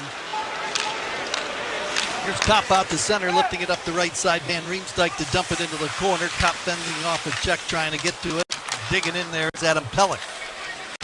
Pelech dug it loose. Now to Casey Cizikas up the left wing boards. Hard working forward. Drops it to the trailer. Mayfield up the near side. Shabanoff, he's dumped. Johansson knocking Shabanoff to the ice and bringing it ahead for Detroit. Van Riemsdyk. Not a cop who dumps it softly up across the Islander blue line. Sazika's coming back hard to play it into the far corner for Adam Pellick. Out of D'Angelo in behind the Islander goal. 2-0 lead for New York. Exactly 2 minutes to go in the opening period. Islanders snap it into the Detroit end. Now along the left wing boards, it's shoveled by Schaefer into the near circle, pending off a check. Edvinsson, it's worked out to center. Kyle Palmieri's passed behind everybody. And now knocking it away is Mo Sider, and he'll dump it around the boards into the Islander end. First man to the puck to Brinkett, lays it to Raymond in the corner. Puck eluded Larkin and behind the New York Islander net. To Brinkett, shovels it to Larkin again. He's pitched it along the boards, bounces off a check, circles in behind the goal, trying to bring it out front, knocked away. Horvat to scoop it up and now lay it ahead out to center ice. Schaefer cuts inside over the Red Wing line, got it to Mayfield, or make that to Palmieri. He's checked in along the corner boards. Horvat in the corner, played it up the wing, broken up. Here comes Comper out the center, 2-on-2. Sider knocked down at the blue line, and a penalty has been called on the play. It's a late to call by the referee. They weren't going to make that call, but it was right in front of him. Good work by Moritz Sider. Wins will be enjoying their first power play of the game. Detroit penalty number 53, 2 minutes, unsportsmanlike embellishment. Forget that power play for the Rebels. It's going to be an even strength situation. Unsportsmanlike conduct against him. Moritz Sider, the referee judging that he went down rather easily. And the teams will now play for his side. Does that mean he's going to get that email from the league now, or what? Yeah, probably so.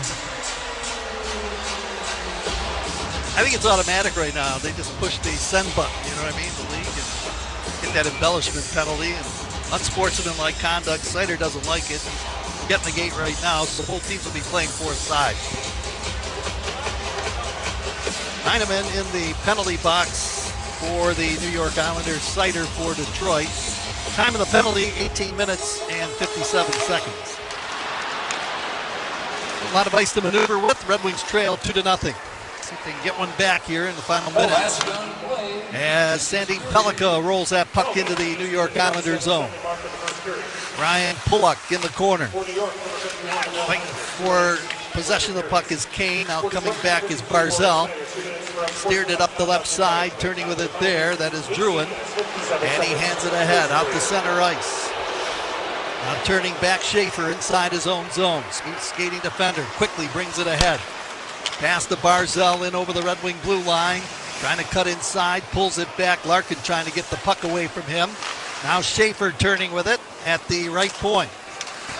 Pushed out the center ice by Sandine Pellica. Quick feed across, and Sherratt lays the boom out on the player Barzal, and a shot off the goalpost taken right there by the player Jonathan Druin. And again, 4-on-4, Matthew Schaefer just extremely dangerous. He's got so much confidence in that puck on his stick, and the Islanders were that close to taking a 3-goal lead late in the opening period. The Wings dodged a major bullet right there. Yeah, that shot by Druin actually beat Gibson, but it was clanged off the goalpost. He played last year for Colorado. He's real good for the Avalanche the last couple of seasons. He's made a big difference. He's been a top 6 forward for head coach Patrick Waugh all season long. The Wings have a lot of work to do.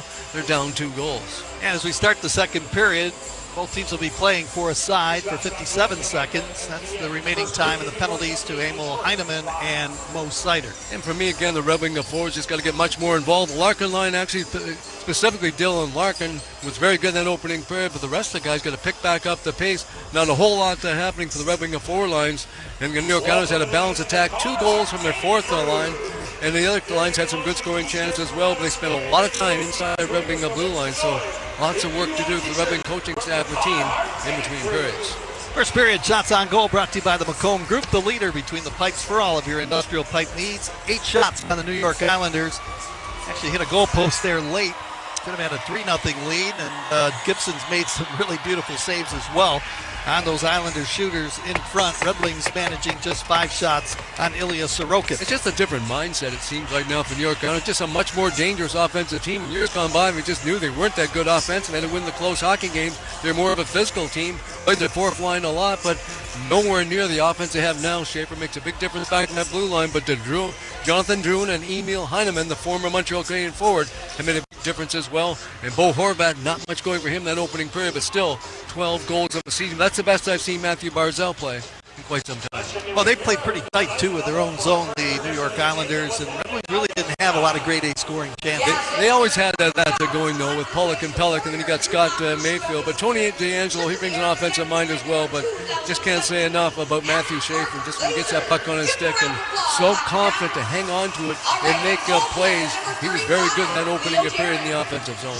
Hey fans, the Red Wings Zamboni Gravy Boat is back, presented by Meyer. Score a Centennial Zamboni Gravy Boat by being one of the first 7,500 fans at the game on November 26th, as the Red Wings take on the Nashville Predators the day before Thanksgiving. Get your tickets now at DetroitRedWings.com/tickets. There's another team that's been struggling mightily all season long, and Nashville dead last in that Central Division. The Calgary Flames, the big victory last night, though, 6-2 in Buffalo, still in last place in the Pacific Division. Those two teams have the worst record right now in the National Hockey League. We're in the first intermission here in downtown Detroit, second of three straight at home for the Red Wings. They trail the New York Islanders 2-0 after 20 minutes of play. Jeff Rieger's in our 1-800-CALL SAM studios. He's coming up next. This is your home for Detroit Red Wings hockey, presented by LMCU. You'll love banking here. Shop Meijer this Thanksgiving and bring more good to your table with incredible savings on seasonal favorites. Enjoy a Meijer frozen turkey for just 39 cents per pound with M-Perks. Limit 1 per customer, no clipping necessary. Russet potatoes are 99 cents for a 5-pound bag. Select varieties of Aunt Millie's Big and Fluffy Rolls are $3.29 a dozen. And don't forget to top up your meal with a fresh from Meijer 10-inch pumpkin pie for $8.99. Make Thanksgiving a good deal better with savings on the whole meal at Meijer. Exclusions apply. See all deals in the Meijer app. The Chevy Equinox EV is more than an SUV. It's your sunrise start and your sunset adventure. An EPA estimated 319 miles of electric range means more views. And when you're ready to take the long way, your 17.7-inch diagonal touchscreen doubles as your digital assistant all along the way. All of this at a value you'll love. So planning your next getaway is even easier. It's more than an SUV. It's your Equinox EV. Chevrolet, official vehicle of the Detroit Red Wings. EPA estimated range estimated on full target front-wheel drive. Actual range may vary based on several factors, including ambient temperature, terrain, battery age and condition, loading, and how you use and maintain your vehicle. We are Feiger Law, the official law firm of the Detroit Red Wings. For over 70 years, Feiger Law has been your hometown team of trial lawyers for auto crashes, truck accidents, birth trauma, and injuries due to medical malpractice. Let our team of homegrown trial lawyers win big for you. Feiger Law, the official law firm of the Detroit Red Wings. All we do is win. All we do is win. I'm so over boring game day food. Little Caesar's Deal Deer here. Order slices and sticks for only $6.99. Whoa, I get 4 slices of pepperoni pizza and Italian cheese sticks? Yep. So, what's my reward for showing you this rad deal? There's a patch of grass you can chew on in my backyard. Deer love grass. For just $6.99, get slices and sticks. Little Caesar's is the real deal. Pizza. Plus tax are applicable. Available at participating locations for a limited time. Prices may vary. Prices higher in Alaska, Hawaii, and third-party online sites. At Rocket, we believe everyone deserves their shot at the American dream. So if you're feeling locked out of home ownership, we're here to give you back the keys.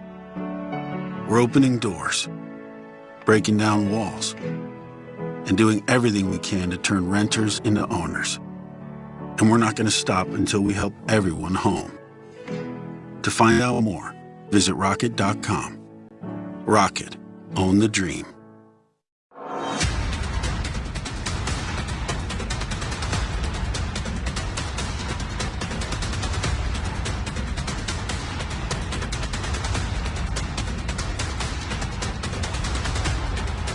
Welcome on back. 1-800-CALL SAM studio. Wings trail the Islanders 2-0 after one period of action. Check the scoring summary. Wings and Islanders. Detroit trying to make it 3 in a row. Islanders been playing some pretty good hockey themselves. They won 5 of 6, and they got the early jump in this one. Callum Ritchie, second of the season, 6:46, 1-0 Islanders. Now out in front. Here's a shot they score. Coming right back down the ice. The New York Islanders will grab the 1-0 lead. And the man who scored was Callum Ritchie, and it's 1-0 New York. About 7 minutes later, Maxim Shabadov with the goal, second of the season, made it 2-0 Islanders, and that would do it for the scoring in the first 20 minutes. Shots on goal in favor of the Islanders, 8-5. Wings have more hits, 7-5.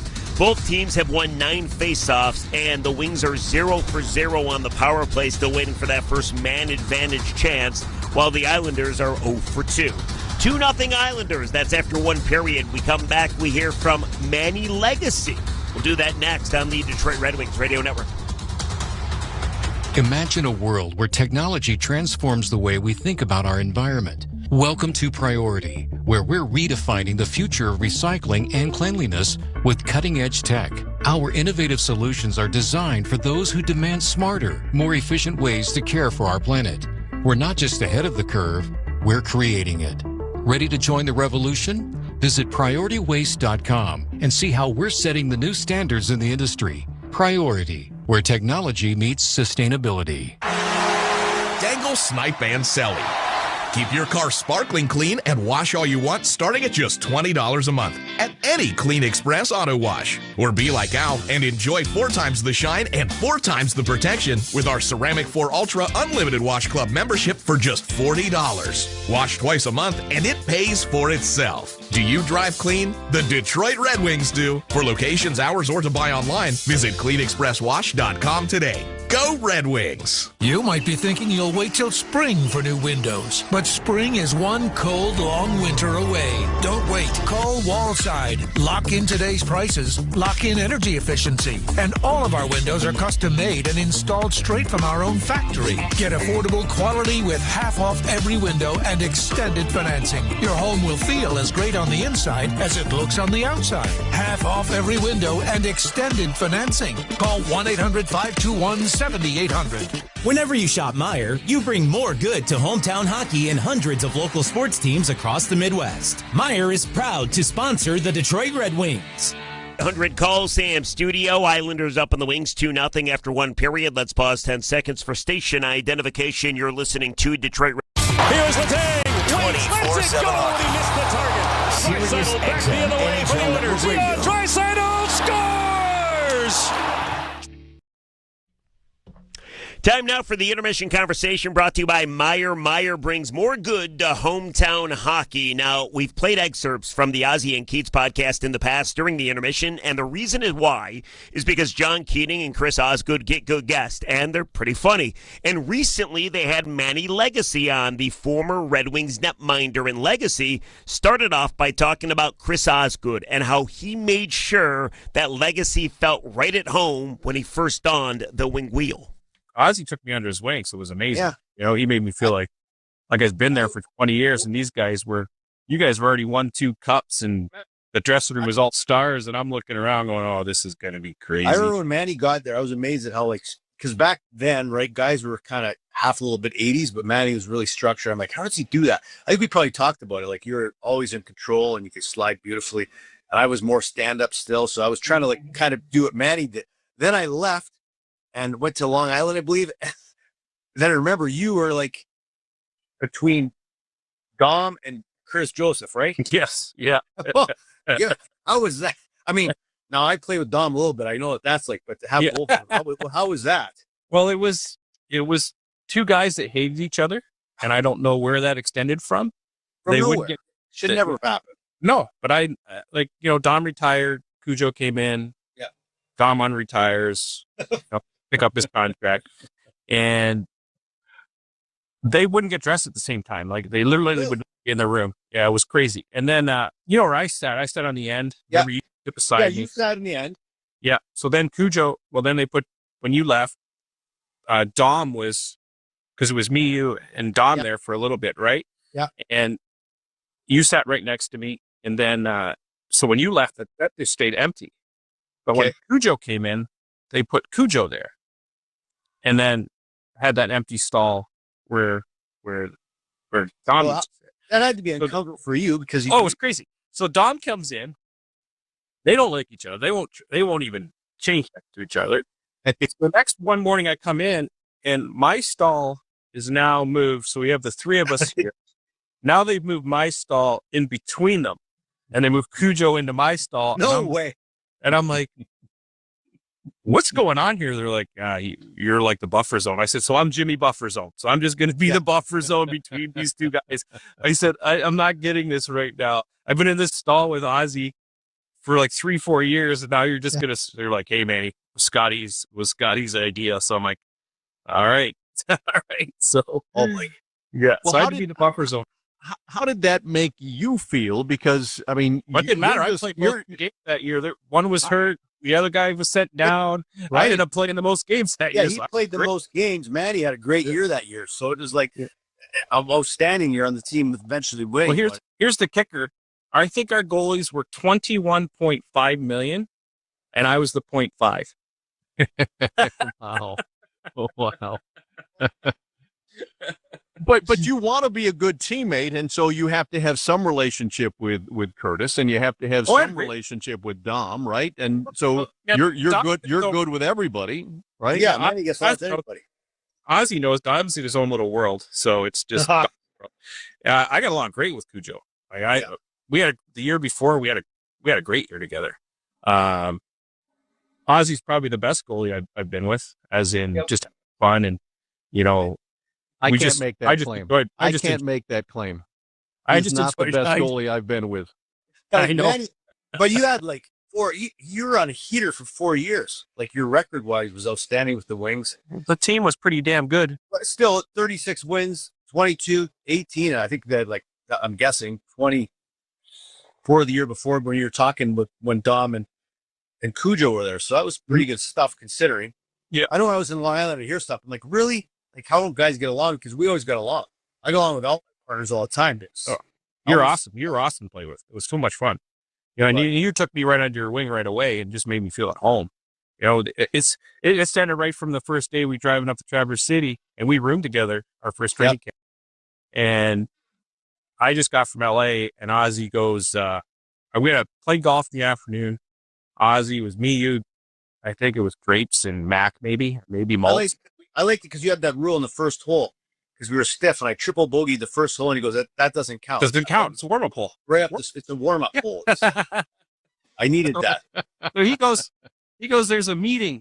I'm like, meeting? He goes, yeah, we're going to go out after and, have a couple cocktails. I'm like, okay, dress like you're going out. So I'm reading the rule sheet and, they've already won 2 cups. They've been in Traverse City. We're going to be up there for a month. And they've been in Traverse City for years. And I'm like, third line is, it's like no fighting, blah, blah, blah, blah, blah, 3-hour rule.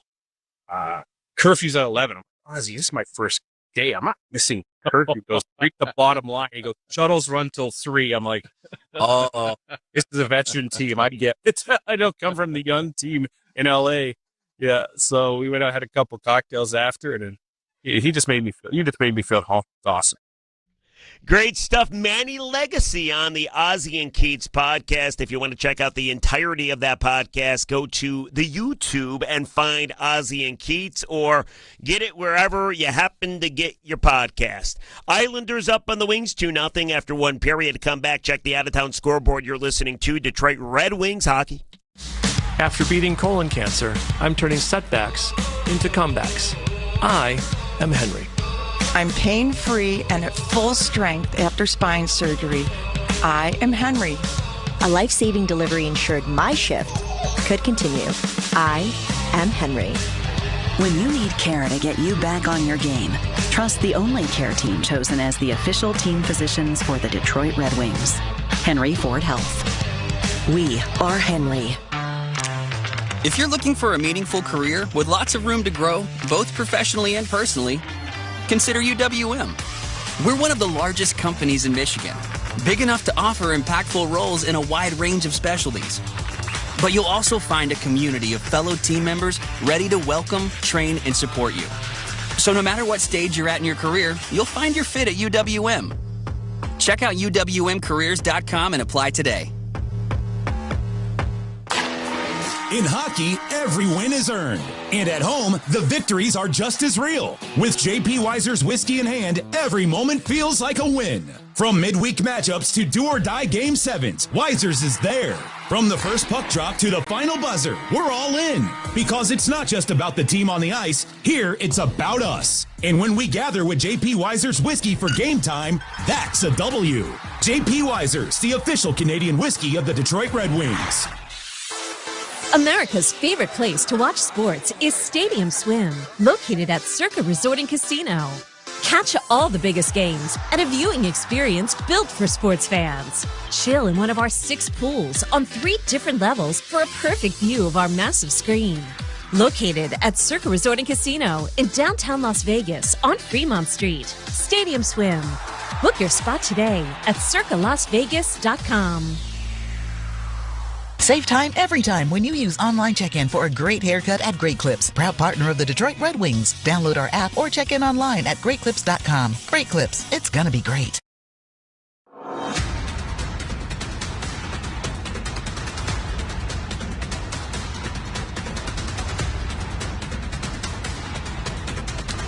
Welcome on back. 1-800-CALL-SAM Studio. Wings some work to do. They trail the Islanders 2-0 after 1 period. To get you back for that second in downtown Detroit. First, the out-of-town scoreboard brought to you by Rocket Mortgage, helping more Americans own more of America.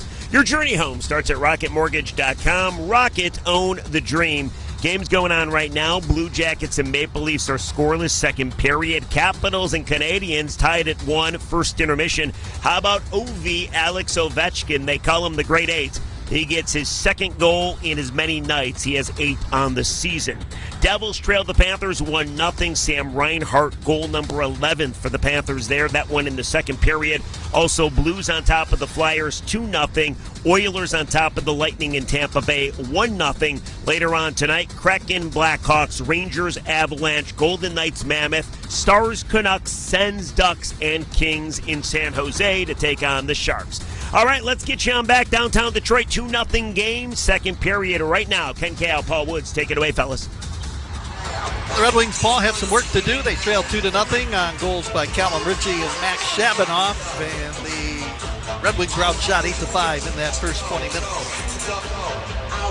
Yeah, definitely got to pick back up the pace now. Again, got to spend much more time at offense of his own, and got to give you honors of credit to Matthew Barzal, 8-31. He was dangerous. Jonathan Nadruin, 8 minutes and 10 seconds. Good. Schaefer, 8:43 to lead his team in average ice time. Puck has been dropped. Second period's underway.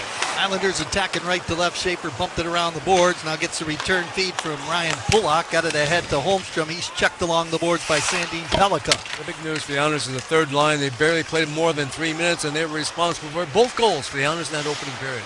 Schaefer, Lane was shut down. He took it back to centers. They regroup. Quick feed Holmstrom over the line to Bo Horvat.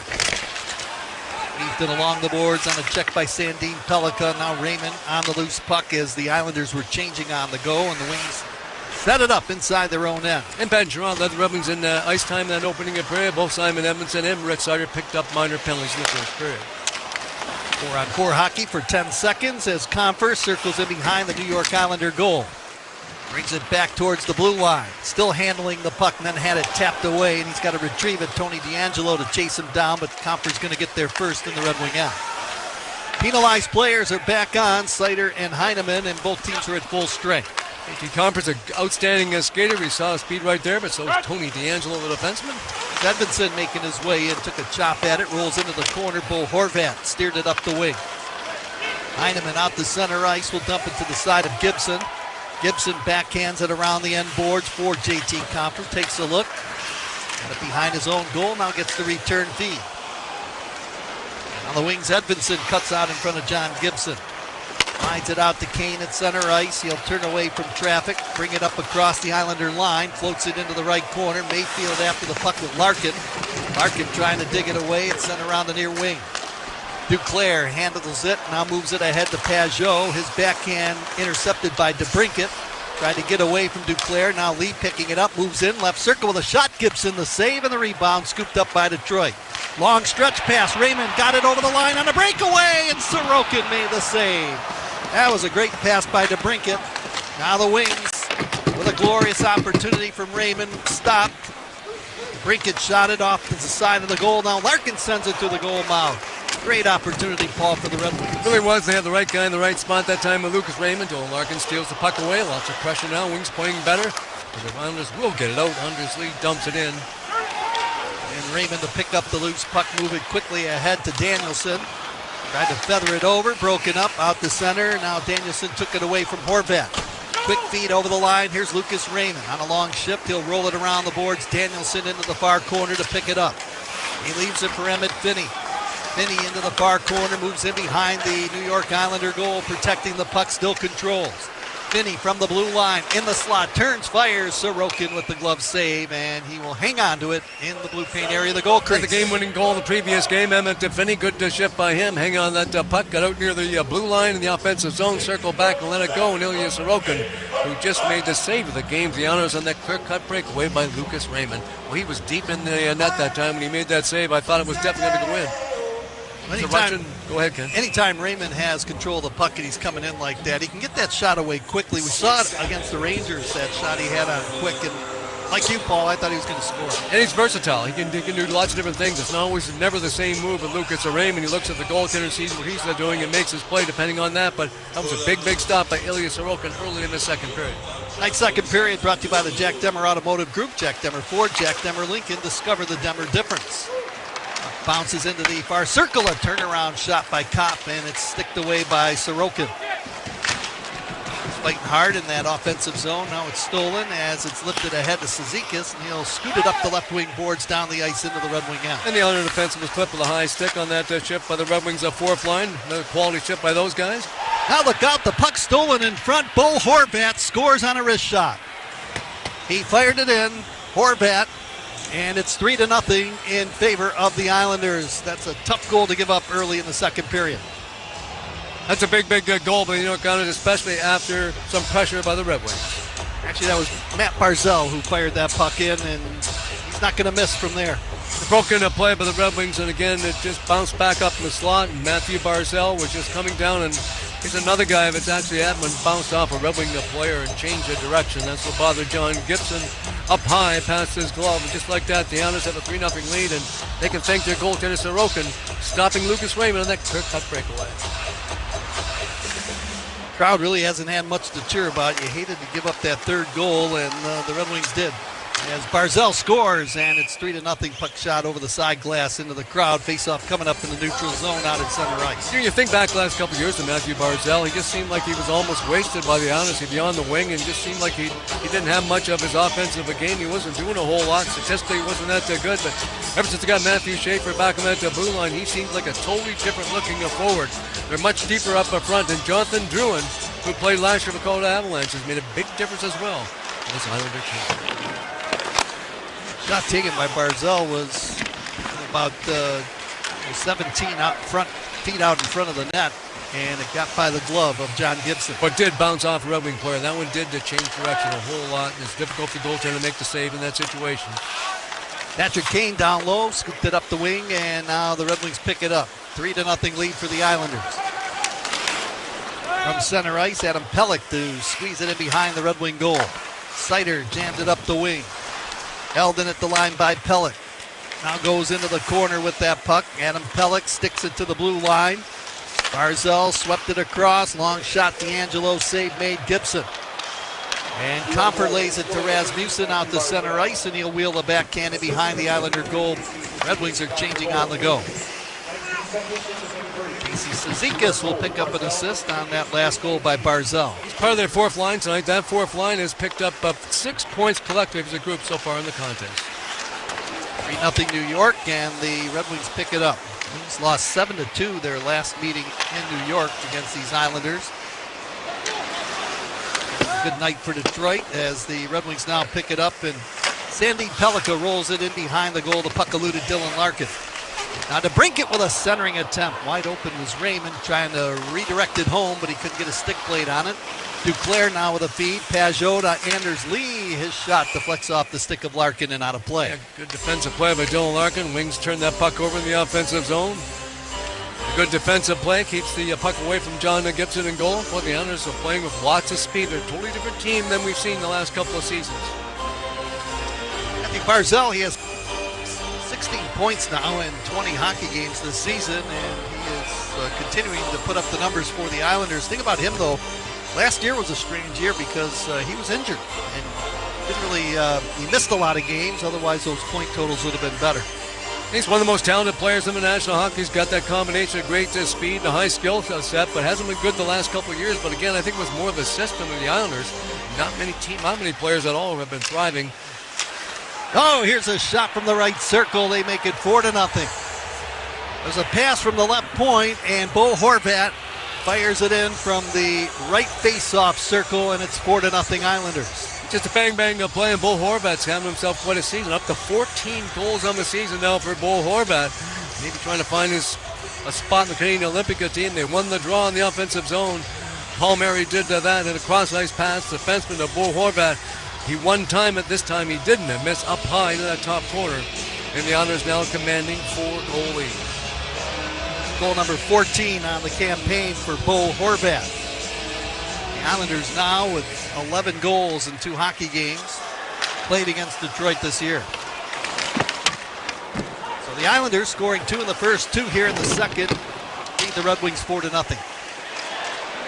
4 goals on 12 shots for New York. Now around the boards, Ryan Pulock will pick it up and lay it up the right side. Chipped out by Paul Mary to center ice. Heineman away from his man, moves down deep into the corner. Now Paul Mary scoots it up to the left point. Schaefer holds it in. Matthew Schaefer with a shot tipped in front, and Gibson will hang on.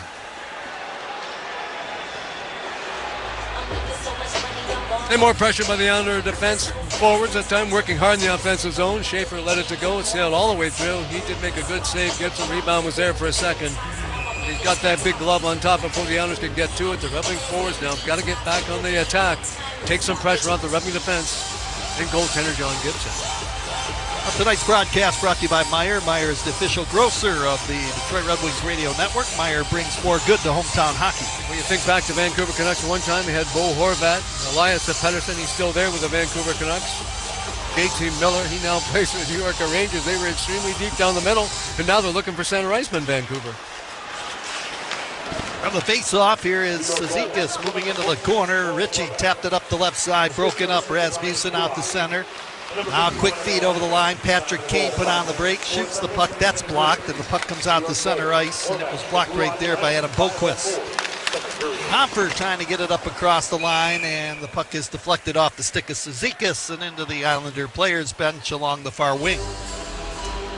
Exactly 14 minutes to go in the second period, and the Islanders lead 4-0. Ritchie and Shabanoff in the opening period. Barzal and Horvat here in the second.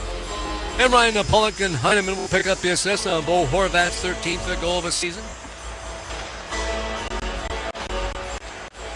Face off atop the center ice circle. Larkin to Brinket Raymond up there for Detroit. Got to get something going here. Get back into this hockey game as Larkin chopped at it, sends it in behind the Islander goal. Brinket delivers a body check on Schaefer. Now scooping it up is Raymond. Schaefer knocked the puck away from him calmly, picking it up again and rolled it up the right side. What a great shift that was by Matthew Schaefer. You think of his offensive skills, that's outstanding puck handling back inside his own blue line when he was under pressure by 2 different Red Wing players. Wings shoot it in. They have to tag up, otherwise they're offside. They do. Larkin exits the ice, and the Red Wings are making a change. Schaefer lifts it ahead. Barzal over the line. Dished it off, broken up, and the Wings trying to catch the Islanders the other way. Here's Appleton on the attack. Little button hook inside the zone, looking for a trailer. Now swings it over on the right side. Travis Hamonic, the former Islander, got it behind the goal to Danielson. Back to the blue line. Johansson with a shot in front. Appleton trying to score, and Sorokin will smother the puck with a glove hand along the ice. Sticks get up off to the side of the Islander goal. And good pressure there. Red Wings at third to line. Got a good shot to the left point. Sailed all the way through. Rebound was there for a second. Good defensive coverage up by the Islanders. Not along the Red Wings third line to get to that loose puck. Pause in the action, 12:58 to go, second period. Islanders lead the Red Wings 4-0. This is your home for Detroit Red Wings hockey, presented by LMCU. You'll love banking here.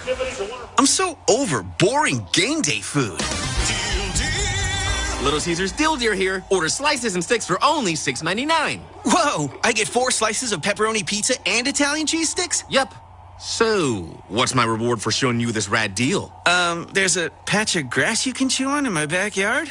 Deer love grass. For just $6.99, get slices and sticks. Little Caesars is the real deal. Pizza. Plus tax or applicable. Available at participating locations for limited time. Prices may vary. Prices higher in Alaska, Hawaii, and third-party online sites. At Meijer, we're working hard to make this year's Thanksgiving a good deal better. Meijer frozen turkey is just 39 cents per pound with M-Perks. Limit 1 per customer, no clipping necessary. Save even more with Meijer brand hot deals all season long. Like Meijer cut green beans and whole kernel corn, just 49 cents a can. Meijer turkey stuffing mix is 99 cents. And cans of both Meijer cranberry sauce and pure pumpkin are just $1.09 each. Delicious deals and a Thanksgiving meal to remember. That's the good life at Meijer. Exclusions apply. See all deals in the Meijer app. You might be thinking you'll wait till spring for new windows, but spring is one cold, long winter away. Don't wait. Call Wallside. Lock in today's prices. Lock in energy efficiency. And all of our windows are custom made and installed straight from our own factory. Get affordable quality with half off every window and extended financing. Your home will feel as great on the inside as it looks on the outside. Half off every window and extended financing. Call 1-800-521-7800.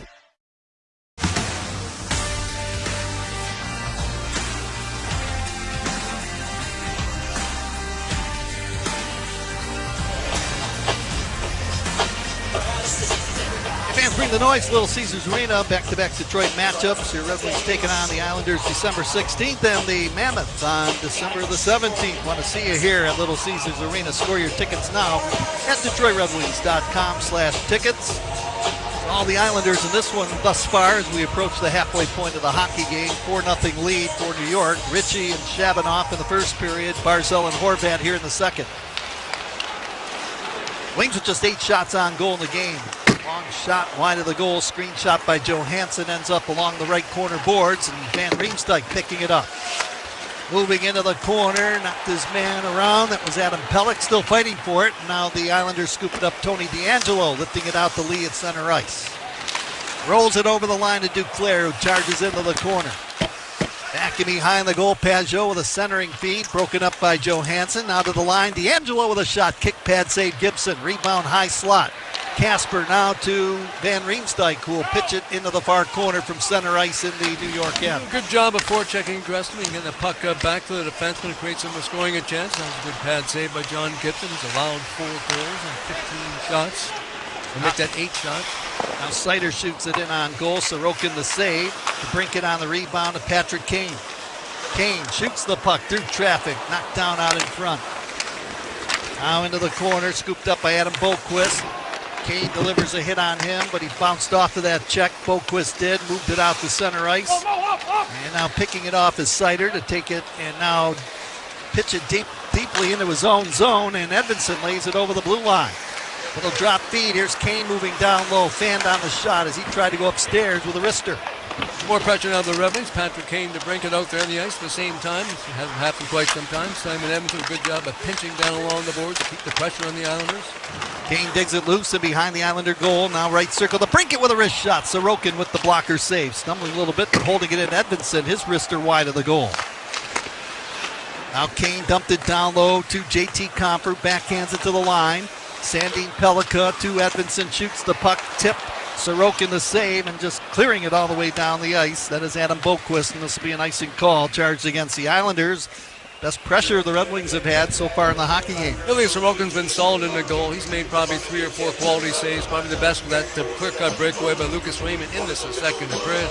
More good pressure by the Red Wings. Came to brink it back together. Emmett Finney now moving up that top line with Dylan Larkin and Lucas Raymond. That's the coaches are looking for, just getting a balanced attack and get a couple of these lines going at the same time.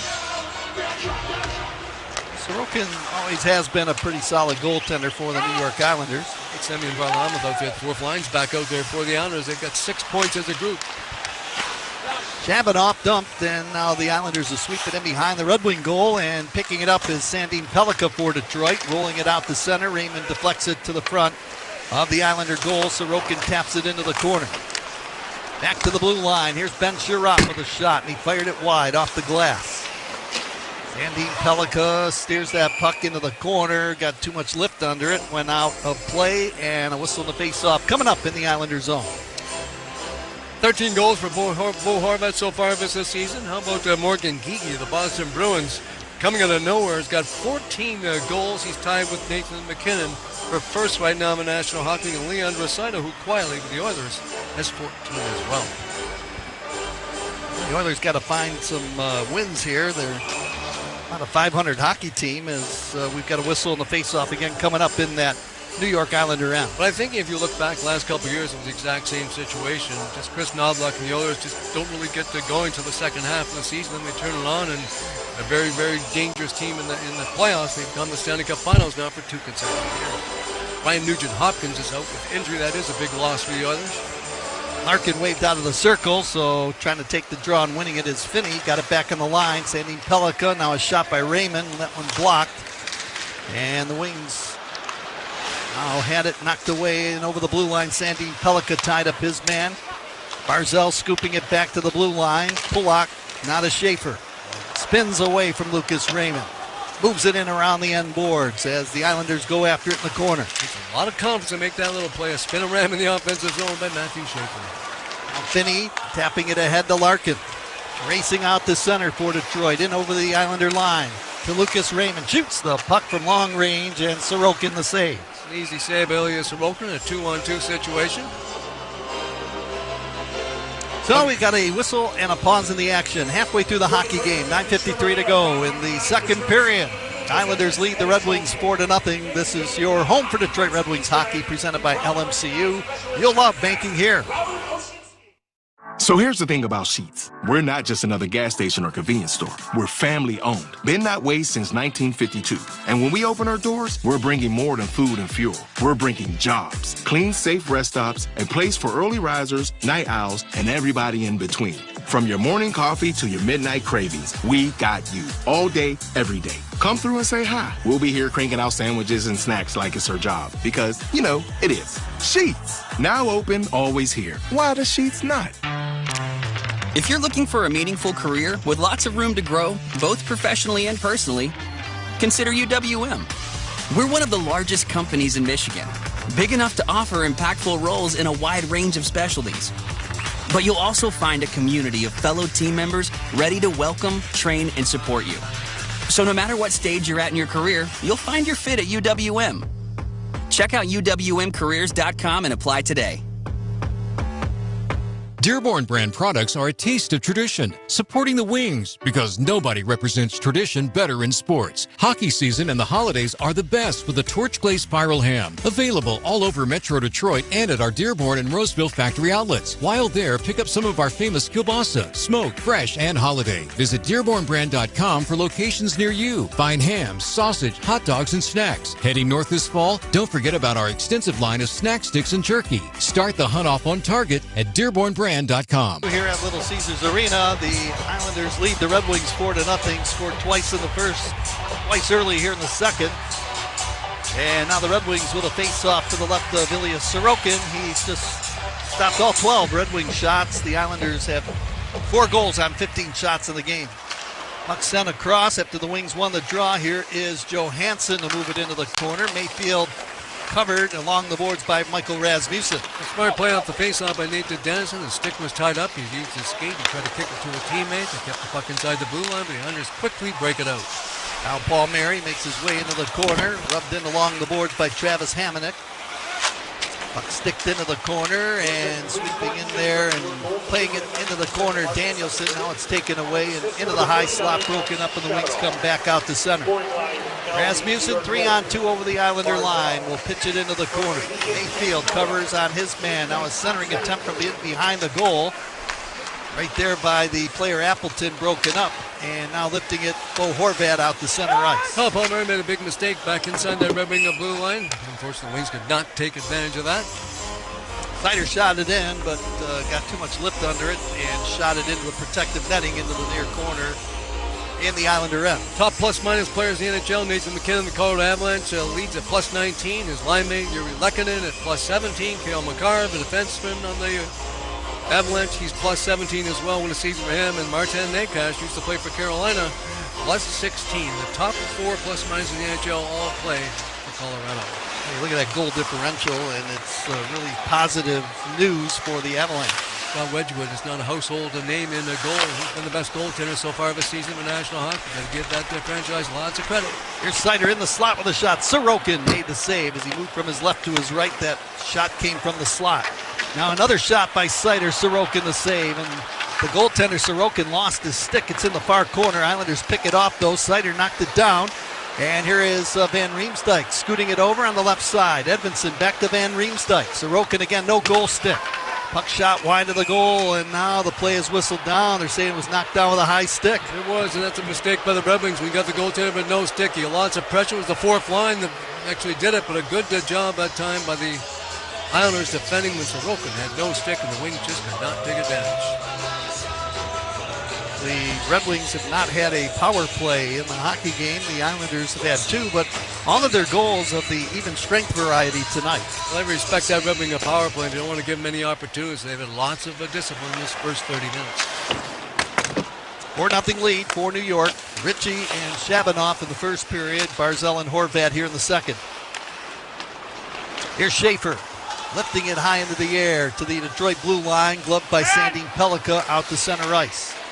Schaefer follows up, carries in over the Red Wing line, pushed it over to the right side. Duclair pumped it to Schaefer, who's in deep in the Red Wing zone. Laid it back in the line to Pajot, pumped it in behind the goal to Anders Lee. Lee skates into the corner, now to Schaefer at the blue line. Sidesteps a check, spin move, brings it back towards the middle of the blue line, hands it off now to Pulock. Pulock tapped away from the puck momentarily, now hands it back to Schaefer, and he'll roll it in behind the goal. Lee with a centering attempt for Schaefer, who cut out in front, and he's injured right now. The clip the high stick by Ben Sherratt, and I'm just going to sing the praises of Ben Sherratt. Sherratt stayed with him inside that Red Wing blue line for a long period of time, but finally down low, he clipped him with a high stick. Down went Schaefer, and the Islanders going on the power play. The referee skates out towards the penalty box at center ice. Definitely accidental by Ben Sherratt. Just did a really good job staying with that prime rookie of the Islanders. Well, he must have drew blood because it's a double minor penalty to Ben Sherratt.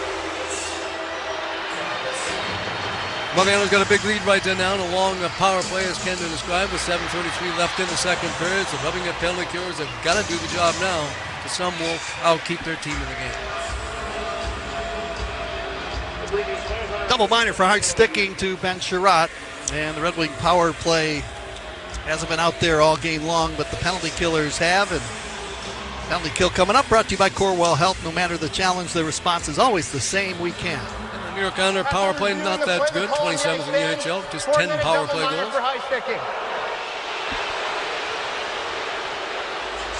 The referee Mitch Dunning delivering the news that the fan doesn't like. That's a double minor for high sticking to Ben Sherratt.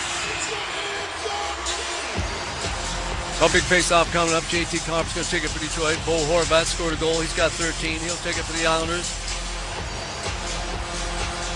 Wings have allowed 11 power play goals on the season. Most of those goals have been given up here at home. Wings have only allowed 3 on the road. Cop shorthanded, not a Compher over the line with a shot. Sorokin made the save, so the Red Wings trying to score shorthanded right there. Got some big saves, especially in the second period with that blocker. Falling the puck extremely well. Ilya Sorokin. Here comes Matthew Barzal. Pass over to Kyle Palmieri. Pitched it to Schaefer, middle of the blue line. Feed pass right circle for Bo Horvat. Rink wide feed to Barzal. Along the boards, swept it into the high slot. Schaefer now to Horvat with a shot from the right side, and Gibson makes the save. Like a quarterback back there, moving the puck to his left, his right. Matthew Schaefer, perfect pass, and Bo Horvat, who already scored a goal here in the second period, just did miss his second. You mentioned Sorokin, age 30. He was the Islanders' third-round pick back in the 2014 draft. Pretty good numbers against the Red Wings in 11 games played, 4-4-2, 1 shutout, and a .911 save percentage. Maybe a breath of fresh air for the Islander fan base. They used to always trying to win with solid goaltending. You had 2 good goaltenders, Varlamov and Sorokin, and then a great defensive group, but the offensive forwards weren't that good offensively, but all of a sudden now they got an explosive offensive team. Barzal in for the face-off against Michael Rasmussen. Far circle to the left of Gibson. 4-0 New York. From the draw, Barzal throws it to Schaefer at the blue line. Long shot wide of the goal. Horvat with a feed. Now into the high slot, comes to Schaefer. Drew and fed him there at the blue line. Down low, Druin, right circle feed. Horvat to the blue line. Here's Schaefer. Back to Horvat with a one-time shot wide of the goal. Rebound Sider ripped it around the board. Schaefer held it in. Now Barzell left circle, pass to Horvat. Now to Schaefer, back to Horvat. Over to Barzell with a shot, and that one's off the outside of the goal post. Rebound in behind the Detroit goal. They just missed. Hard to believe just got 10 power play goals. Whether moving that puck in the offensive zone, Barzell's got it again. Good coast-to-coast passing right there. East-west passing by the Islanders. Barzell, top of the left face-off circle. Stick handles, now to Horvat. To Schaefer. Shoots the puck, trying to get Gibson leaning, but he made the save in the crease. John Gibson allowed 4 goals, but he's also made some big good saves. A good one right there. That shot came from the middle of the ice and almost got back in between his pads. All of our plays under review this season are brought to you by 1-800-CALL-SAM, and all of our player interviews are brought to you by Meyer. Meyer brings more good to hometown hockey. And still plenty of time. The power play for the Islanders. Still 2:34 left in Ben Sherratt's double minor for high sticking. Well, that Schaefer kid is something else. Just so confident that puck is on his stick. 2.5 remaining in the double minor penalty to Ben Sherratt. The Red Wings come back, trying to make it a 2-on-1 shorthanded. Here's Larkin shooting the puck, and that's off the skate of Tony DeAngelo. Now a feed pass to Raymond. Just missed him, comes out to center ice. Johansson slaps it into the corner, now to the right circle in the Islander zone. Heineman got it now to the left side for Lee. Now to Tony DeAngelo, out to center, feed pass right side. Shabanoff shoots it off the glass into the left circle in the Detroit end. DeAngelo feathers it across Heineman, now right circle, Shabanoff. Shabanoff gets the feed again, swings it over. Ritchie with a shot and skating over from his left to his right, John Gibson to make the save. It's 2 fourth line of players up in their second unit in the power play, and they've really hurt the Red Wings. Shabanoff, and again another cross ice pass, and Ritchie let it go and looking for his 3rd point of the game, but a big stop save by Gibson. The Red Wings looking to score a goal before the end of the period. Every time they do this season, it will be a DTE Energy Light the Lamp goal. And more important than that, probably don't give up another one, because you get down to 5 goals. That's a lot of ground to have to make up in the third of the period. Still 5:20 left in the period. Anders Lee takes the face-off. It was one nicely there by Nate Danielson. Come back from a 4-goal deficit once this year. That was at home against the Blues. Heineman, left circle feed. Ritchie, he opened the scoring with a goal in the first period to Tony DeAngelo. DeAngelo, middle of the blue line, makes his way to the top of the right circle. Slings it over to Ritchie again. Cuts into the left face-off circle, thought about shooting, dropped it back to DeAngelo. Surveying the ice, down low to Ritchie in the left corner. He's forcing the Islanders to the outside. Here's DeAngelo with a shot deep in the crease, hugging that near goal post Gibson. And then we've got a charge to the front of the net. And now the sticks get up. Edmondson wants to get a hold of Ritchie as he is off to the side of the Red Wing goal, battling with Finney now. As they move the puck around in the power play, John Gibson did a good job of keeping that body up tight against the goalpost. They probably had 3 different scoring chances to try to beat him with a short to side, but good job there by the veteran Red Wing goaltender Gibson. Down to 4:43 to go in the second period. Islanders out shooting the Red Wings 20-15. They've got that 4-0 lead. They're going to bring the face-off out to center ice right now.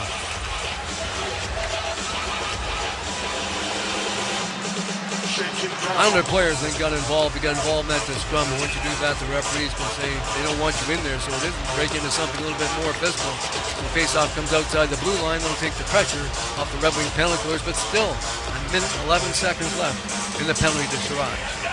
Anders Lee went hard to the front of the net right there, and Hamannik cleaning house as he knocked him to the ice. Ritchie, Shabanoff, Barzell, and Horvat, the goal scorers. Here's Horvat moving into the Detroit end.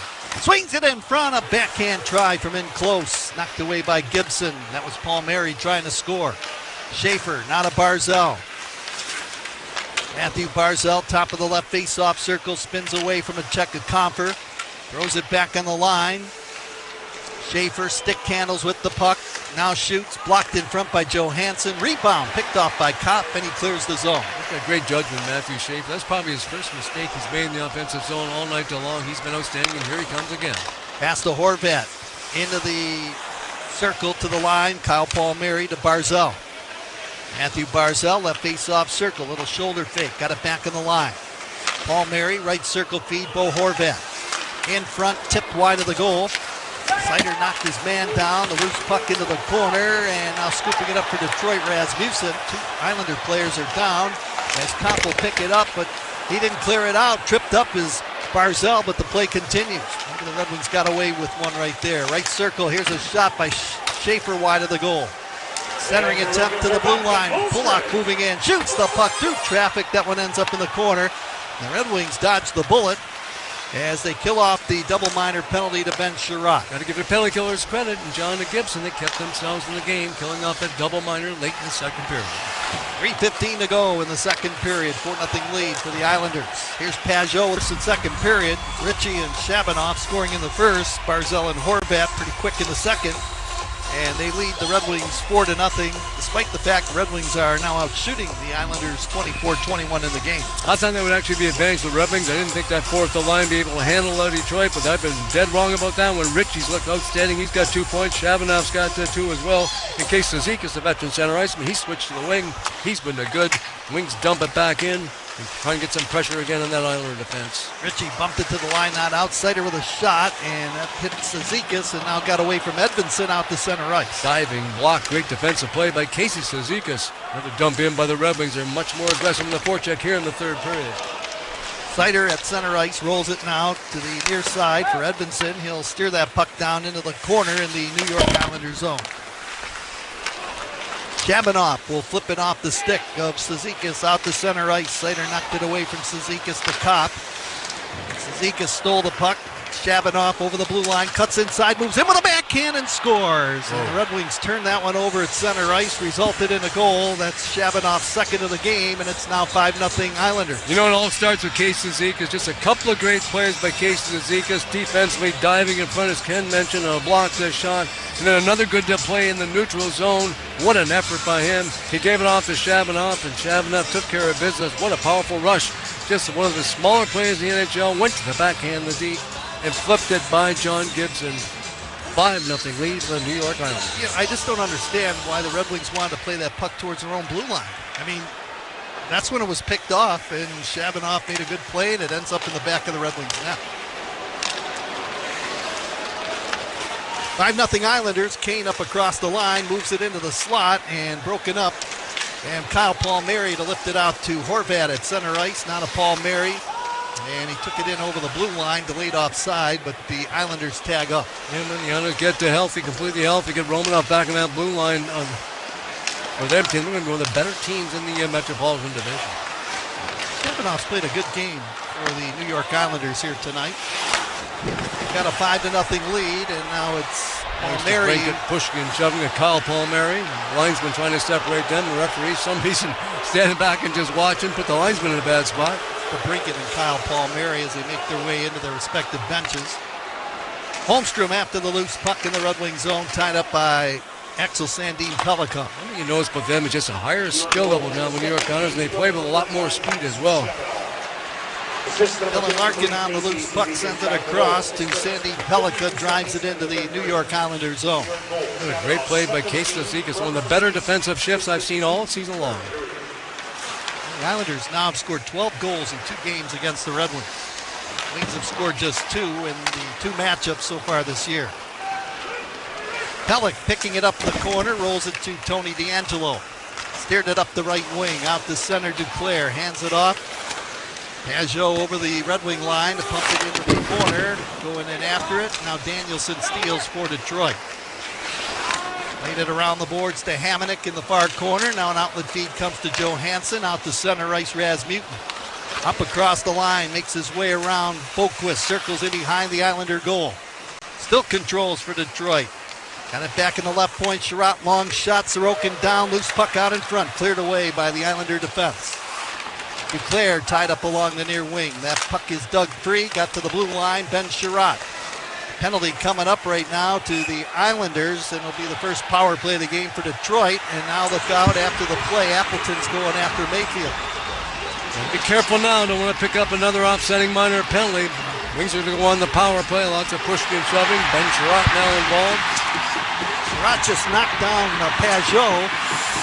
And now we've got a scrum, a pile up outside rim of that left circle.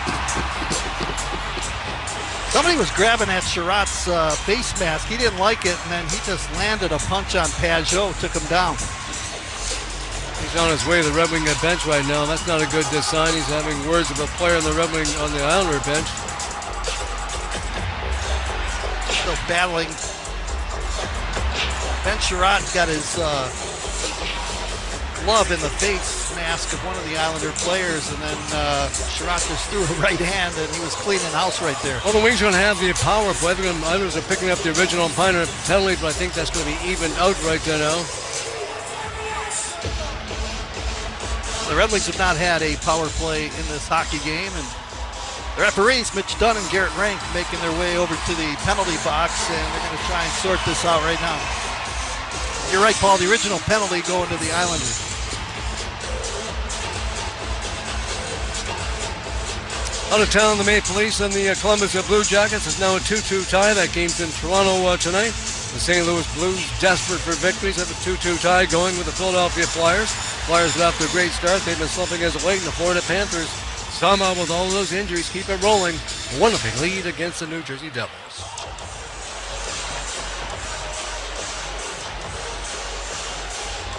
Both captains are on the ice right now for the New York Islanders. Dylan Larkin listening along as Garrett Rank and Mitch Dunning are explaining things. Anders Lee is out there for the Islanders. In just a few minutes, we'll get the official call on the penalties. And let's go downstairs for the call right now. New York penalty number 24, 2 minutes for interference, 2 minutes for roughing, and a 10-minute misconduct. Detroit penalty number 8, 2 minutes for roughing and a 10-minute misconduct. Detroit will have a 2-minute power play. The Red Wings will still have the power play, but Ben Sherratt was giving them misconduct. It's a favorable call for the Red Wings. Definitely could have went the other way. Hopefully they can take advantage of this and somehow get themselves back in at time. Now definitely a factor with 10:56 left in regulation time.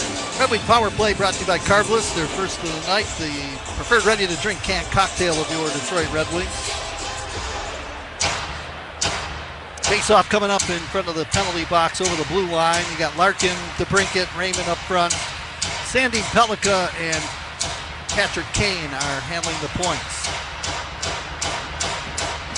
He's got to serve the minor penalty as the Islanders penalty box door swings open, and Shabanoff, who has 2 goals, will serve the minor penalty. And the Islanders are a good penalty killing team, just 12 power play goals against, so ranked 8th in the National Hockey. The Wings have one of the better power plays again this season. They've scored 15 times in this situation.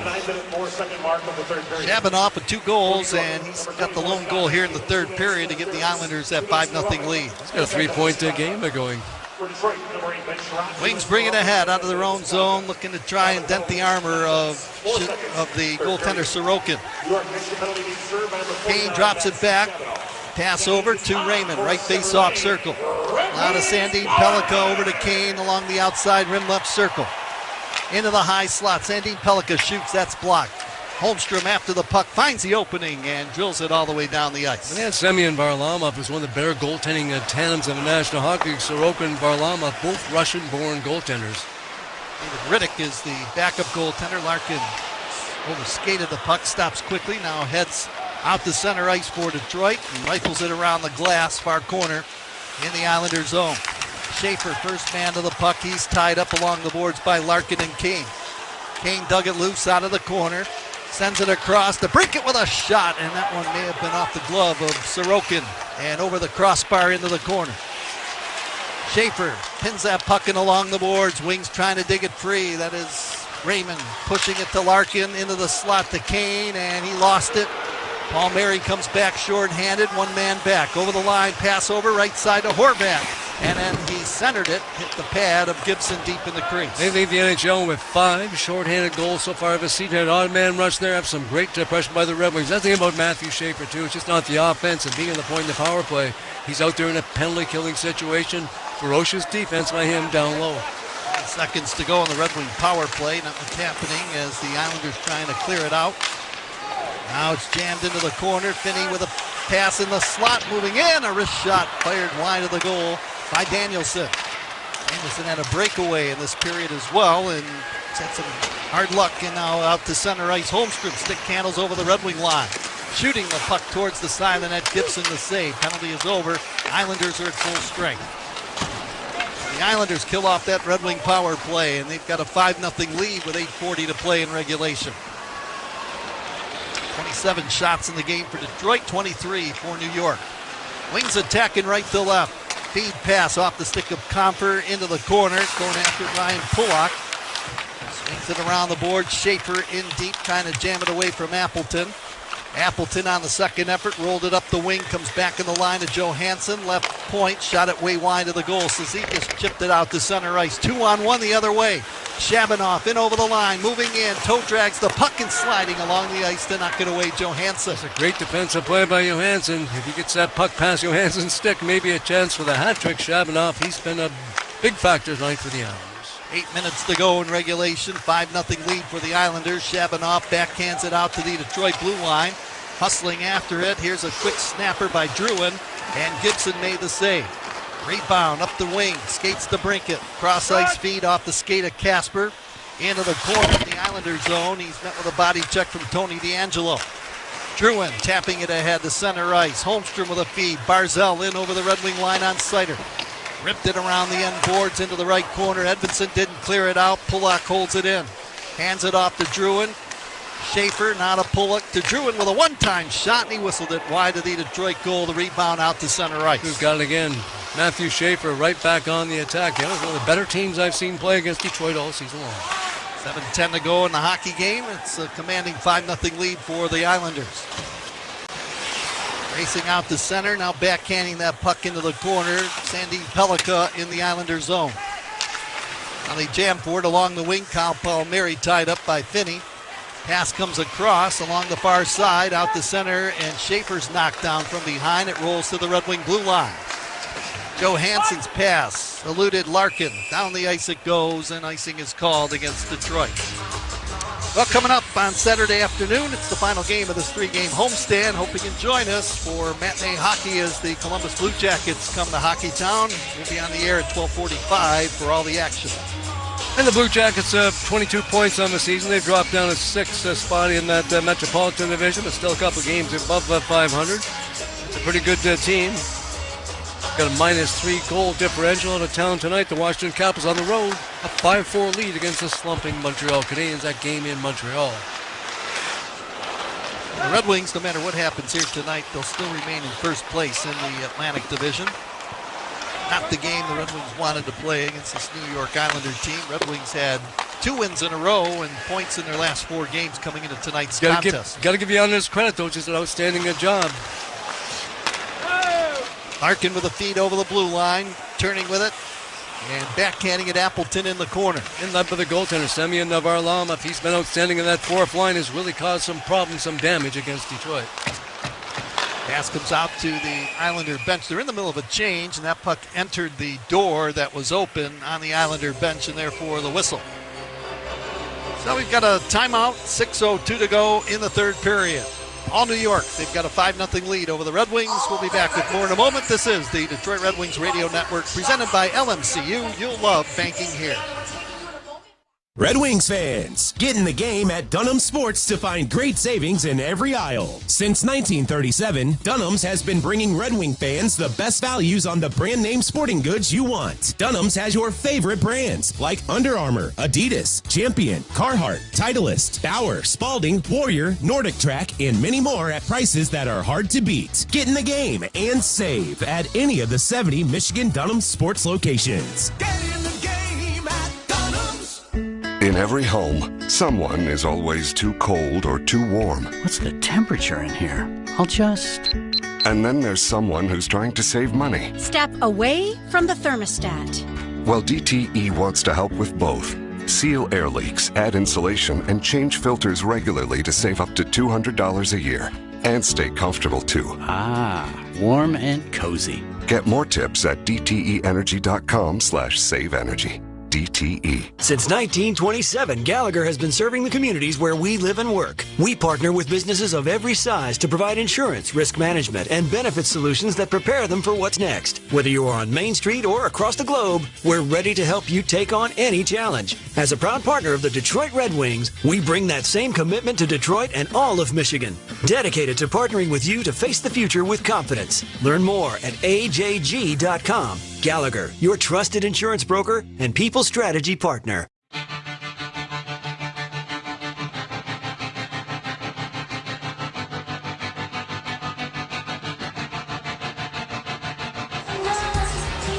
fans, come to Little Caesars Arena Saturday as the Red Wings take on the Columbus Blue Jackets. Don't miss out on all the action. Grab your tickets right now at DetroitRedWings.com/tickets. Along with Paul Woods, I'm Ken Kell.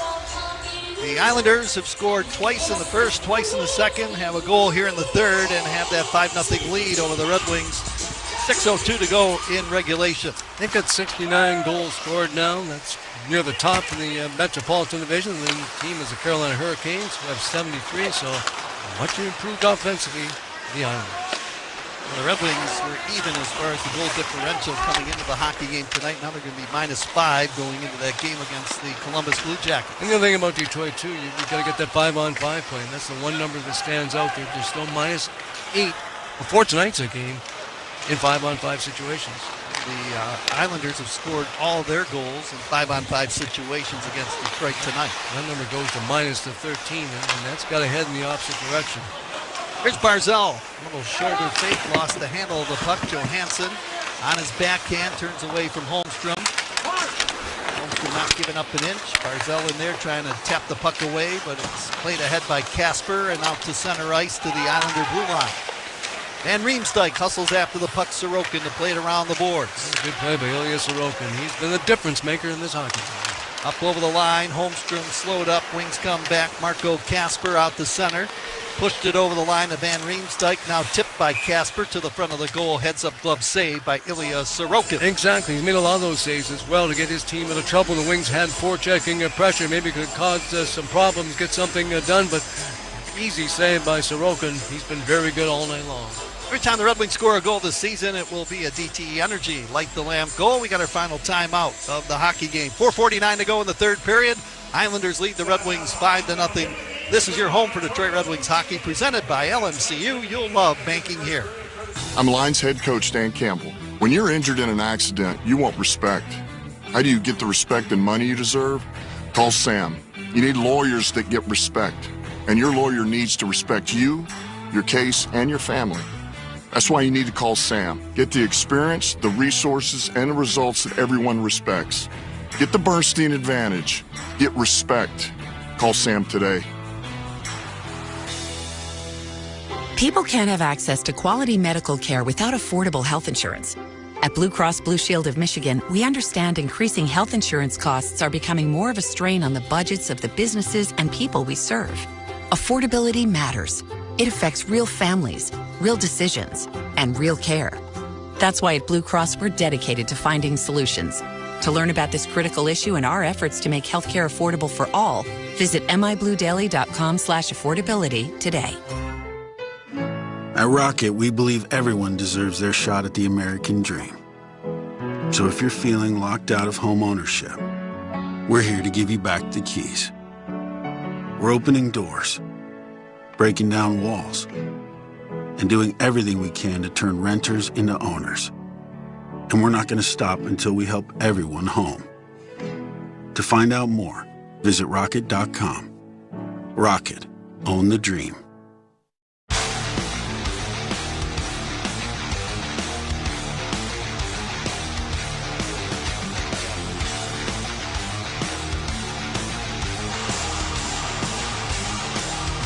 Cal, Paul Woods with you here in Hockeytown. The Islanders have controlled right from the first period all the way through. Ilya Sorokin has shut the door on the Wings, stopping all 28 Red Wing shots. 5-0 lead. If the Islanders win this game, looks like they probably will. They'll move into sole possession of third place in the Metropolitan Division with 26 points. Here's DeBrincat moving it to the line. Edmondson with a shot wide of the goal. Seider hustles in. Now it's tapped away from him out to center ice. Pass over to Horvat over the Red Wing blue line. Pulling it back, throwing it down into the corner. Edmondson steered it up the wing to Comfort. Turned it over. And here's a chance by Horvat after getting the feed from Palmieri, and Gibson sliding made the save in the goal crease. Back the other way, Kane cuts in with a chance to spoil the shutout. And Sorokin with a diving save in the goal crease. Just outstanding goaltending first by John Gibson. Made a miraculous save in that one-time shot by Bo Horvat. He thought he had his second goal of the hockey game, and what a save again by Sorokin, who robbed the Red Wings right there, who tried to get their first goal of the game. Just another turnover, though, by the Red Wings in that offensive zone, and you just can't do that. Defensive zone. Defensive zone, yeah. Same idea, though. Can't turn that puck over. Both teams had a good scoring chance. Sorokin, he's one of the first star of the hockey game. He's been outstanding in goal. 5-0 lead for the Islanders. 4:15 to play in the third period. Larkin set for the face-off deep in the Islander end. So Gibson making a big save, and then Sorokin right down the ice making a save to save the shutout as icing is called now against the New York Islanders. He's been a difference maker, but again, looks like a totally different team the way they play now. Just so much more pace and speed to their game and a high skill level. It's going to be a dangerous team in that Metropolitan Division before the season's over. Patrick Waugh's done a pretty good job behind that New York. He really has. He really has. Bob Bugner, the former Red Wing assistant coach, he's back there as well. See him back in the National Hockey League coaching. Mentioned earlier, this is the 7th straight road game for the Islanders, and they've really done a good job. 5-1 coming into tonight's hockey game. In those 6 thus far, and now they go home to play 7 straight at home.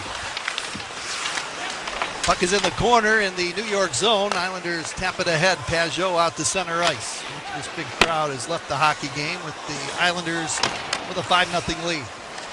Larkin out to center ice for Detroit through the Centennial logo. Dumps it over the line to Raymond. Into the slot, Edmondson shoots the puck. Knocked down in front by Schaefer. Loose puck scrambling behind the goal. Islanders come away with it. And now out to center ice, skating over the line, Shabanoff, and he is hit and belted hard along the boards by Edmondson. Edmondson just the bigger player right there. Now Pulock moving into the right circle, drops it off to Ritchie, to Shabanoff. Slings it over, left side, hard slap shot blocked out in front. It was taken by Boquist. Bounced off a teammate's leg. Shabanoff let it go. What a game he's had. 3-point a game. Casey Zikus didn't mean to block that one. It hit him down in front of goaltender John Gibson. All of our critical face-offs and overtimes this season brought to you by Blue Cross Blue Shield of Michigan. Confidence comes with every card. And Paul, we have to select our hardest working player, brought to you by Carhartt. Proud to support Red Wing hockey and all the hardworking people who make it possible. It's going to be difficult tonight, Ken. Things have not gone the Red Wings' way.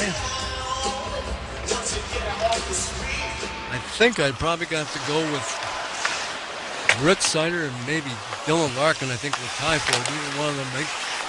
Dylan's even on the game, and Ritz Sider just -1. They've logged a lot of minutes, but not a whole lot going on for the Red Wings tonight against the Islanders. Back to the line. Turned over by Johansson. Now at the center ice, Matthew Barzal with a feed. Over the line, it's chipped down into the corner in that Detroit end. Holmstrom doing the job, and now Johansson will muscle it all the way down the ice in pursuit as Adam Pelech, and icing is called against Detroit with 2:24 to go in regulation. Edmonton got beat up badly last night, 7-4 by Washington. They're on the road again tonight against Tampa Bay, but Tampa Bay's got major injuries. 2 of their best defensemen still not playing, and John Cooper's taken a leave of absence as well, and the Oilers still holding on now to a 1-0 lead, getting late in regulation time down in Tampa Bay. Red Wings have been shut out one time this season. That was in Las Vegas. It was a well-played hockey game by both the Vegas Golden Knights and the Red Wings, but it ended up in Vegas' favor, and they beat Detroit 1-0. It's one of the better games I've seen an opponent play against Detroit all season long. Got to give a lot of credit to the New York Islanders. It's a much-improved team. Ritchie tripped up a little bit. The puck comes out to center ice. Pelech will pick it up inside the Islander blue line. Lays it up the wing and out to center ice and into the Detroit end. Danielson scooping it up for the Red Wings. Sorokin has 23 career shutouts and 1 this season, looking for his second, which would tie for the league lead as far as shutouts are concerned, as Hamonic will fire it back across the New York Islander blue line. I think Danielson had no goals in the first 4 games, but he's been playing much better offensively. Out to center ice, the puck lifted into the Detroit zone. Simon Edmondson, now look out, we got a fight out at center. That's Marco Casper and Tony DeAngelo at the center ice circle. Casper got one punch in, and then he put him in a headlock, and they both go down to their knees at the Hockey Town logo at center ice. A little late fisticuffs. Casper gets a round of applause as Tony DeAngelo makes his way over to the end of the bench down the tunnel. Not much of a fight. Casper got the only couple of punches in, and then they both went down to their knees after Casper landed the first two. That's 15 minutes in penalties that Marco Casper picked up tonight against these Islanders.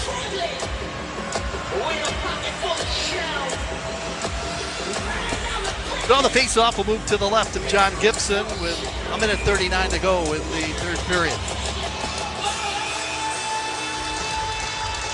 Those punches by Casper actually hit the body of Tony DeAngelo. I don't think he landed anything to the head area, but got a face-off deep in the Red Wings zone coming up, and Johansson will play it in behind the net. Red Wings break out. Pass out to center to Brinken. His feed got away from Comfort, comes out to the red line at center. Duclair had his pocket picked, now following up Pajot. Now to Anders Lee, over to the right side. A shot by Duclair, and that's deflected out of play off a Red Wing stick with 1:22 to go. They really moved that puck well on the rush to their forwards. That was a bang-bang passing play and get everybody involved. And they had it on the left side, and the right side's a little bit wide open. That would have been another good scoring chance, and that shot got through to John Gibson. Gibson's allowed 5 goals, but from the face-off, the puck is played in behind the Detroit goal. Sandin Pellikka finds Danielson out to center ice. He had a breakaway earlier in the period, moves in. Trying to get around the defender, Pulock, but he wouldn't give him an inch. Comes back to the line to Sandin Pellikka at the right point. Now to Johansson, left point. Shoots it wide, rebound to the side of the goal. Here's Kopp from a bad angle. That one ends up into the corner. Pass in front. A one-time shot by Danielson. Blocked. Never made it through to Sorokin. Now we're down to 55 seconds to go in the game. And the Islanders softly play it down the ice. Won't go far enough for the icing. Andrew Kopp's had 4 shots on the goal, sending that to fourth line. Raymond had a breakaway in the opening period. Sorokin has stopped 2 breakaways in the game. Now Ritchie will open the scoring. Burst of speed. Cuts out in front. Tried to pull the goaltender. Knocked away by Gibson. Finney in the high slot, chipped it out to center ice. Here's Appleton on the attack into the Islanders zone. Appleton rolls a backhand left circle. Turning with it, Michael Rasmussen. Swept away, Ritchie plays it to Cizikas. Now a rink-wide feed over the line. Shabanoff to the trailer. Pellick moving in. He turns away from traffic to get it across. A one-time shot from the left point, and Gibson made the save. That was Boquist who fired the puck. Red Wings with 3 seconds to go. Appleton at center, plays it across the New York blue line, and there goes the horn. And this game is over. Ilya Sorokin with his second shutout of the season. He has 24 now in his career. He stopped all 29 shots that the Red Wings pumped at him in the hockey game. And the final score here at Little Caesars Arena tonight, New York Islanders 5 and the Red Wings nothing. And with the 2 points, Patrick Wall, the New York Islanders moving to sole possession of third place in the Metropolitan Division, 26 points in the season. They are now just 2 points behind the first place Carolina Hurricanes. Well, not a good night for the Red Wings. Shots on goal in the third period, 9 for the Red Wings, 5 for the Islanders. And the Red Wings finished with 29